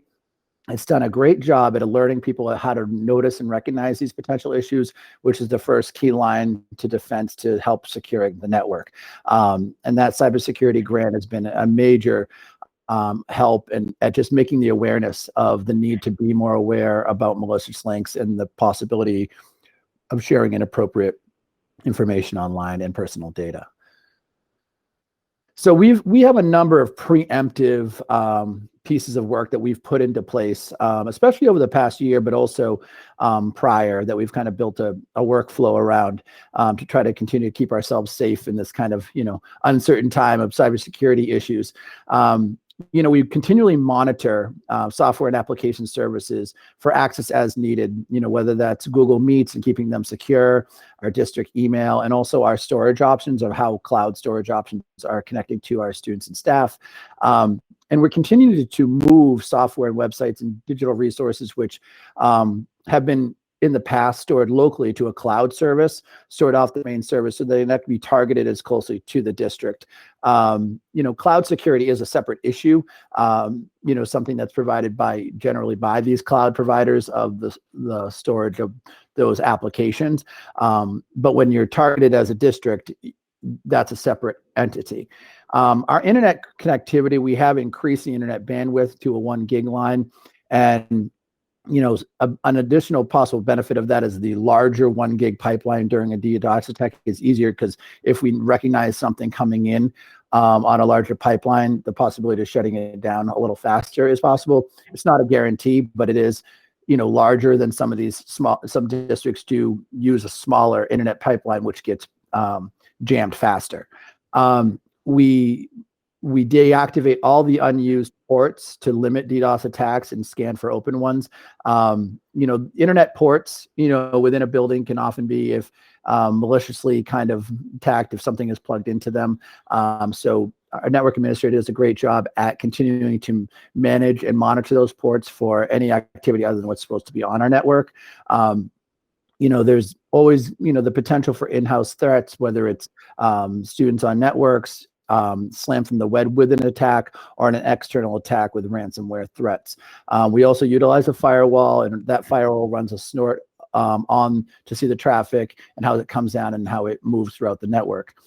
We continue to use device-based antivirus software. We support regular updates of current operating systems and security patches. And with our district servers, we consistently update these servers, and we utilize loop attack software on the switch that helps recognize when a loop attack, that's basically when something comes on the network intentionally to loop back and create a problem. And we also use a simple network management protocol, and that's the management of our servers to the devices they're connected to, and having an organized way of, keeping them in order. And when we move data in the district, we're very careful that we use secure FTP, which is a secure file transfer. And what that does is it limits the amount of information shared between ourselves and other vendors that we need to share information with. And those data privacy policies are in place for staff and students with vendors that we choose to use. And in closing, the reviews that this kind of work has kind of brought us to is that we've started looking at, in terms of DDoS attacks, the case studies of other districts, what are potential solutions when these types of activities happen, reviewed the potential of additional backup networks and how they could potentially support us in a DDoS attack. We reviewed all budgetary impact of additional monthly costs to support mitigation services if they were needed, or if we want to add them in a preemptive way prior to an attack. In terms of ransomware, we are currently reviewing the additional costs that it would take to have a 24-hour monitoring of our network if something were to happen any time of day with a malicious file infiltrating our network to, disrupt it. And we have existing filters in place that have add-ons that make this possibility part of one cohesive package, but it's something we need to review the additional pricing of. Of course, we have increased educator awareness of our cybersecurity threats through the grant. And I've been working on a data privacy work group to kind of make myself more aware of privacies across the country that people are kind of putting in place into K-12 education. And we continue to educate our educators on, unapproved and approved resources and what the differences are, and working with them to understand, good privacy practices. We continue to be our membership of the Student Data Privacy Council to support the review of data privacy practices and resource approvals. And we look, moving forward, that we really need to figure some sort of plan of budgeting to provide additional funds to support some of these cybersecurity needs, whether that's a DDoS mitigation service, an additional backup network, specialty software to identify files, ransomware more quickly on the network if they were to infiltrate. And we're also continuing to move hosted software to cloud solutions as our budgets allow. A majority of our hosted software now is sitting on the cloud. And we continue education and tips on cybersecurity and steps individuals can take to keep our network safe, and also continuing to review our data review processes as data, big conversation around data, like how these processes shift and change, and how do we stay ahead of keeping our students and staff data as safe as possible as we use it. I've added some of the resources. I've tried to be respectful of everyone's time as well. And I can put the link to this presentation into the chat, just if people want to review it on their own. Thank you for your time, and thank you, Dr. Downs. I think I probably understood about 25% of that, so that's good. Questions, comments? So I'll ask the question that our CTO gets asked at work all the time. What keeps you up at night the most? Just how quickly this stuff changes. I would say I think the DDoS and the ransomware are both unique. Ransomware is becoming more sophisticated. It's infiltrating its ways in multiple new types of ways. The DDoS attacks are unique in their own right, in that they can sometimes, come from the dark web. There's no, and also the fact that there's no silver bullet. I think that's the most challenging part of this. Is any one of these solutions is not a solve all, and there's no solve all.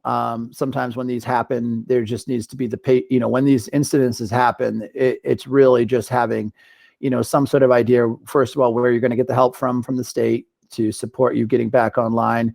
And then also the patience of people who are going to be ready to be prepared for a day or two with that limited or no connectivity, and what those steps look like and how we can best support people during that time. Thank you. Dr. Downs, only a couple quick things. First and foremost, thank you for your leadership throughout this year. I know that, we talk a lot about going online and hybrid and all of this, and, that was obviously your doing mostly. And so a lot of good planning, but, you're the tip of that. And so thank you so much for all the work you've done. It's kind of amazing to me that over, more than a year, we never had any big issues that we know of, at least, where, you know, there were large outages or any sorts of issues that we've heard about in other places. So thank you for that, first and foremost. No, thank you. Yeah. I mean, you talked a little bit about what we can do to hopefully monitor, to deal with it if it happens. Are there insurances as well that we can look at, or are they just not affordable to a district? In terms of insurance for the ransomware, we're not advised to pay ransom. Dr. Daly and I have discussed that. We kind of reached out to the state for some further information to confirm that. Is we are not to, you know, as a state education organization, not to pay ransom. In terms of like any other type of insurance, I do think it's worth the investment to upscale our ransomware, mitigate like the software that can kind of feel out these 24 hours a day. I think that's the next level of sophistication, is that these things could happen any time of day. You know, they might not happen when we're all in the building. It might not happen on a teacher's PC. It might happen on a student's Chromebook at some point. You know, anything that we can do to enhance the number of eyes on issues that might happen to our network that are in the best interest of protecting the network, I think is a valid, you know, direction. In terms of the DDoS, you know, we've reviewed some of the potential solutions to that. It's, you know, it's either committing to a new fiber line with additional mitigation added to that fiber line, or coming up with an additional choice of solution that may require a network that we would be able to utilize in terms of a backup. But at the same time, there's been districts that, you know, had that plan in place, and both networks were hit because of once one went up and another one went up, they went right after the next one. So, you know, I think we just have to think carefully about, you know, how, you know, the cost for this is extremely expensive. And we just have to see how that can be properly budgeted for, and also compare that to the risks. And when he says there's no silver bullet, that's what the cost is, like 5 to 10 times what we're paying for the service. And all it does is get your priority to fix it within 24 to 48 hours. It's not, doesn't prevent it from happening. It isn't like an antivirus or something like that. So it's still, you're still going to be down. It's just you get priority, and you're paying that much money for it. We just did this time. But we're looking. We're constantly looking at solutions. Makes sense. Okay. And why did you send me an email asking me for my social security number? No, that wasn't me. No. Okay. Any other comments, questions? I think it's a dad joke out there. Come on. Okay. We appreciate it, Dr. Downs. Hope you have a great summer. I know you'll be working anyways. No. But and all the work with the tech was an amazing collaborative effort, and we look forward to another year of working with everyone to get the devices in place and getting everyone back to what we can be a good sense of normal. Well, we appreciate it, and I think on the school committee side, we are going to continue to support what you guys are doing with and having the devices, and so thank you for all your work this year. Thank you. Yeah. Thank you. Everybody. Okay. Thank you very much. Okay, let's move through this. We'll go back to continued business. Do you have any updates on the end of the year, Dr. Daly? Just to clarify, there's a lot of emails going around about whether masks are required or not required. I'm going with what I'm reading from the commissioner who updated today, that masks are not required. They are recommended for those that are unvaccinated. The Department of Health still has not fully updated their website, but the commissioner clarified that it is an advisory and not a mandate for those. So we would continue to have it recommended for students and staff that are unvaccinated, but it's an option, which is consistent with what I put out the other day. Thank you. Pool testing will continue. We are ordering Binax testing at home, and we're going to explore pool testing for the summer. And the other piece of it, the only preview for the fall, it sounds like there's going to be no mask mandates, no distancing requirements for the fall, subject to updates based on numbers. But that's what we're seeing pretty consistent now, which is, I think, pretty welcome news for everyone this time. Excellent. Okay. On to the new business, NRPS 2025. Sure. I have a presentation. I feel like, should I just give a summary? I think you can just, I mean, I think you sent it to everybody, and it doesn't look like there's anybody from the public here right now, so I think we can just. I've shared it out. We're going to have an update tomorrow. If we stay a little longer, I'll go right into it. So I have tomorrow morning, I'll just be sharing about, really the visioning process for NRPS 2021, 2025. The idea here is to get the voices of more stakeholders in the community, to think, where do we want to be in 2025? What does it look like? And then what do we need to do to get there? So the purpose of tomorrow is to update them on the process, what we're doing, and then there's an exercise where we'll do it, at least one as a group, to walk them through what you do, and it's a Google form, actually, so I've done the whole thing as a Google form. I'm doing this for the administrators too, and then on their own, people can continue to complete that Google form. The administrative team will then review all that data at our retreat to make, more informed decisions. And I'll say this many times tomorrow, just because someone puts it on there doesn't mean it's in the plan, it's just another piece of information for us to consider. But if we start seeing things 5, 6, 7 times, then we really should be thinking that it should be in there. So we hope to have as many of the viewpoints represented in our plan as possible. Thank you. Look forward to that. Good to hear you again tomorrow night. Okay, routine matters, minutes. We have Janine, you kind of lead us through this May 17th open session. I make a motion to accept the May 17th open session meeting as written. Okay. Any discussion? Yes, we have to do so it's a virtual officially. Janine? Aye. Diana? Aye. Chris? Aye. Rich? Aye. I'm an aye as well. Passes 5-0. I make a motion to accept the June 5th open session town meeting minutes as written. Second. Okay, so Janine? Aye. Diana? Aye. Chris, are you going to abstain because you weren't there? Yes, you will. Rich? Aye. And I'm an aye as well. Passes 4-0. I make a motion to accept the June 10th executive session minutes as written. Second. Janine? Aye. Diana? Aye. Chris? Aye. Rich? Aye. I'm an aye as well. I make a motion to accept the June 10th open session meeting minutes as written. Second. Janine? Aye. Diana? Aye. Chris? Aye. Rich? Aye. I'm an aye as well. Passes 5-0. Thank you. Mr. Connolly, any budget update? So I know there was a budget update in the last packet as well. I just, this is a date everyone, it was present at the last meeting.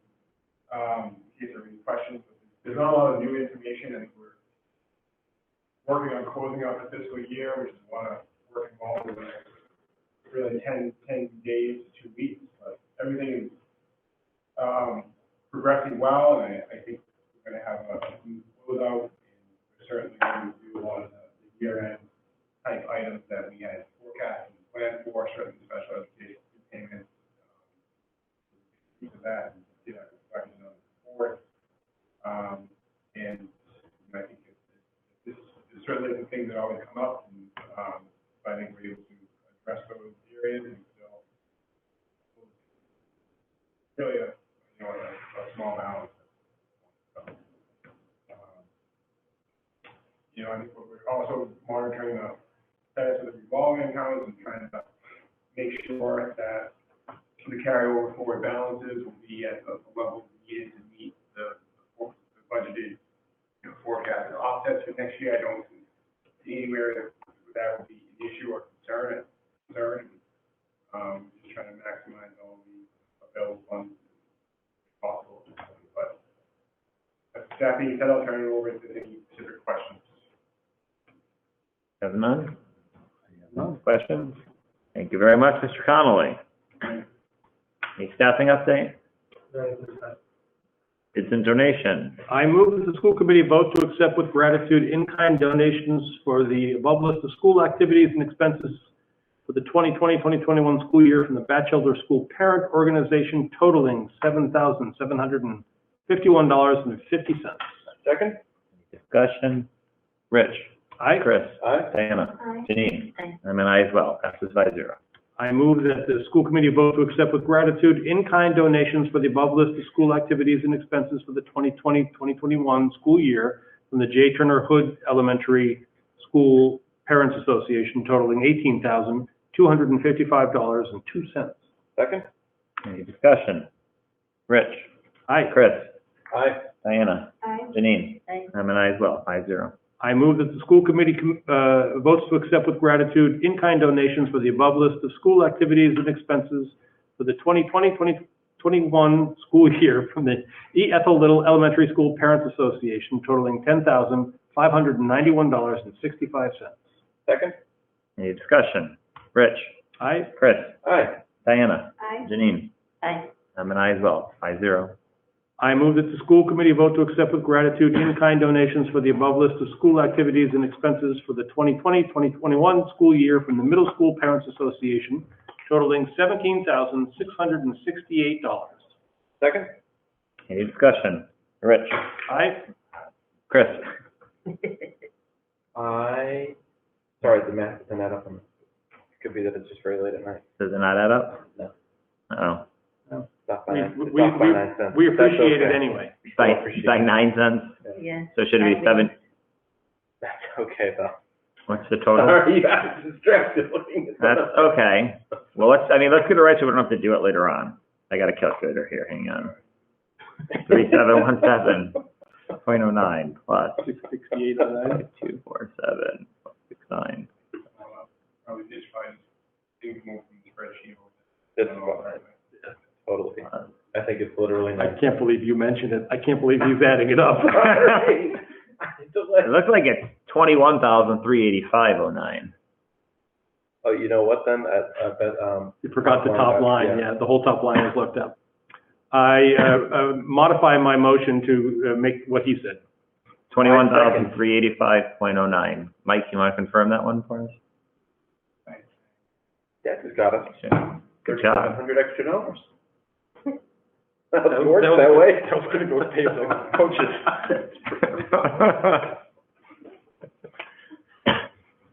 Believe it or not, actually, I'm looking at the actual in-kind Google sheet, and I think the top line needs to be omitted. So the total is actually right. Oh. Okay, that's what I was trying to check, because So it is. the supply reimbursements have already been done? That was just from another school, honestly. Okay. That's cool. So I rescind my revised motion and go back to the original. I second the original motion, not the revised motion. Okay, any more discussion? That's a good catch, Chris. Reg? Aye. Chris? Aye. Diana? Aye. Janine? Aye. I'm an aye as well. 5-0. I move that the school committee vote to accept with gratitude in-kind donations for the above list of school activities and expenses for the 2020-2021 school year for the High School Parents Association totaling $10,620.91. Second. Any discussion? Rich? Aye. No discussion. Chris? I have a question. Janine? Question? Is it 8,000? Yeah, it's just missing the .00. Yes, that's Or is right. it? It adds up, 8,000. 8,000. And teacher supplies we're giving nothing to. Okay. 8,000, yeah. It says 8,000. And it adds up. Yeah, Diana? Aye. I'm an aye as well. 5-0. Thank you. I move that the school committee vote to accept with gratitude a donation of $100 from Gordon College for the purpose of professional development for Christine Morgan at the Batchelder School.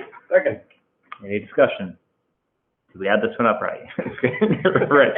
Aye. Chris? Aye. Janine? Diana? Aye. I'm an aye as well. 5-0. I move that the school committee vote to accept with gratitude a donation of $100 from Kathleen O'Donnell Buston to be applied to Mr. Hudson's Rise classroom at the high school. Second. Any discussion? Rich? Aye. Chris?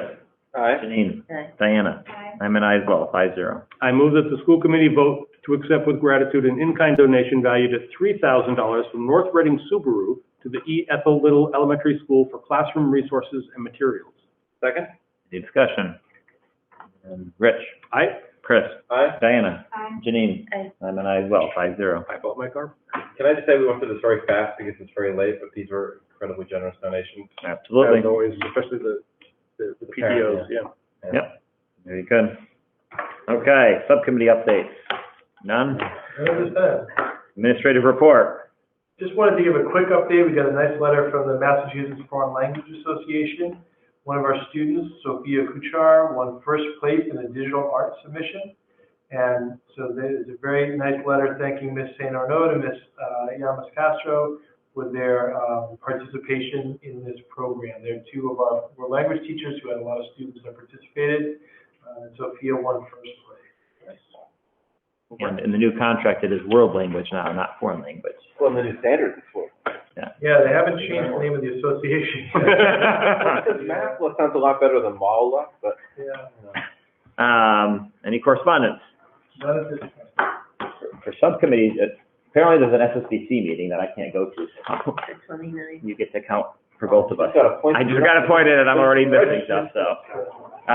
Future business, we have a meeting Monday, July 26th, at 6:30 p.m. and Thursday, August 12th at 6:30 p.m. We can still do remote, just so everybody understands. I think our goal, at least starting in September, will be, we'll talk about July and August later on, whether it's just full virtual or not. I think in September, our goal will be to do it like we've been doing it. We're in person. We'll invite members of the public here in person if they want, but we'll send out a Google link, and I don't know that anybody will show up if they can do it on Google. So, but even though we can do full virtual, the only nice thing about that is if a member of the committee does have to miss, they can still attend. So, okay. Any other comments, questions? I'll entertain a motion to adjourn. I move to adjourn. Second. Okay, Rich. Aye. Chris. Aye. Diana. Aye. Janine. Aye. I'm an aye as well. Passes 5-0. Thank you, everyone. No call for discussion?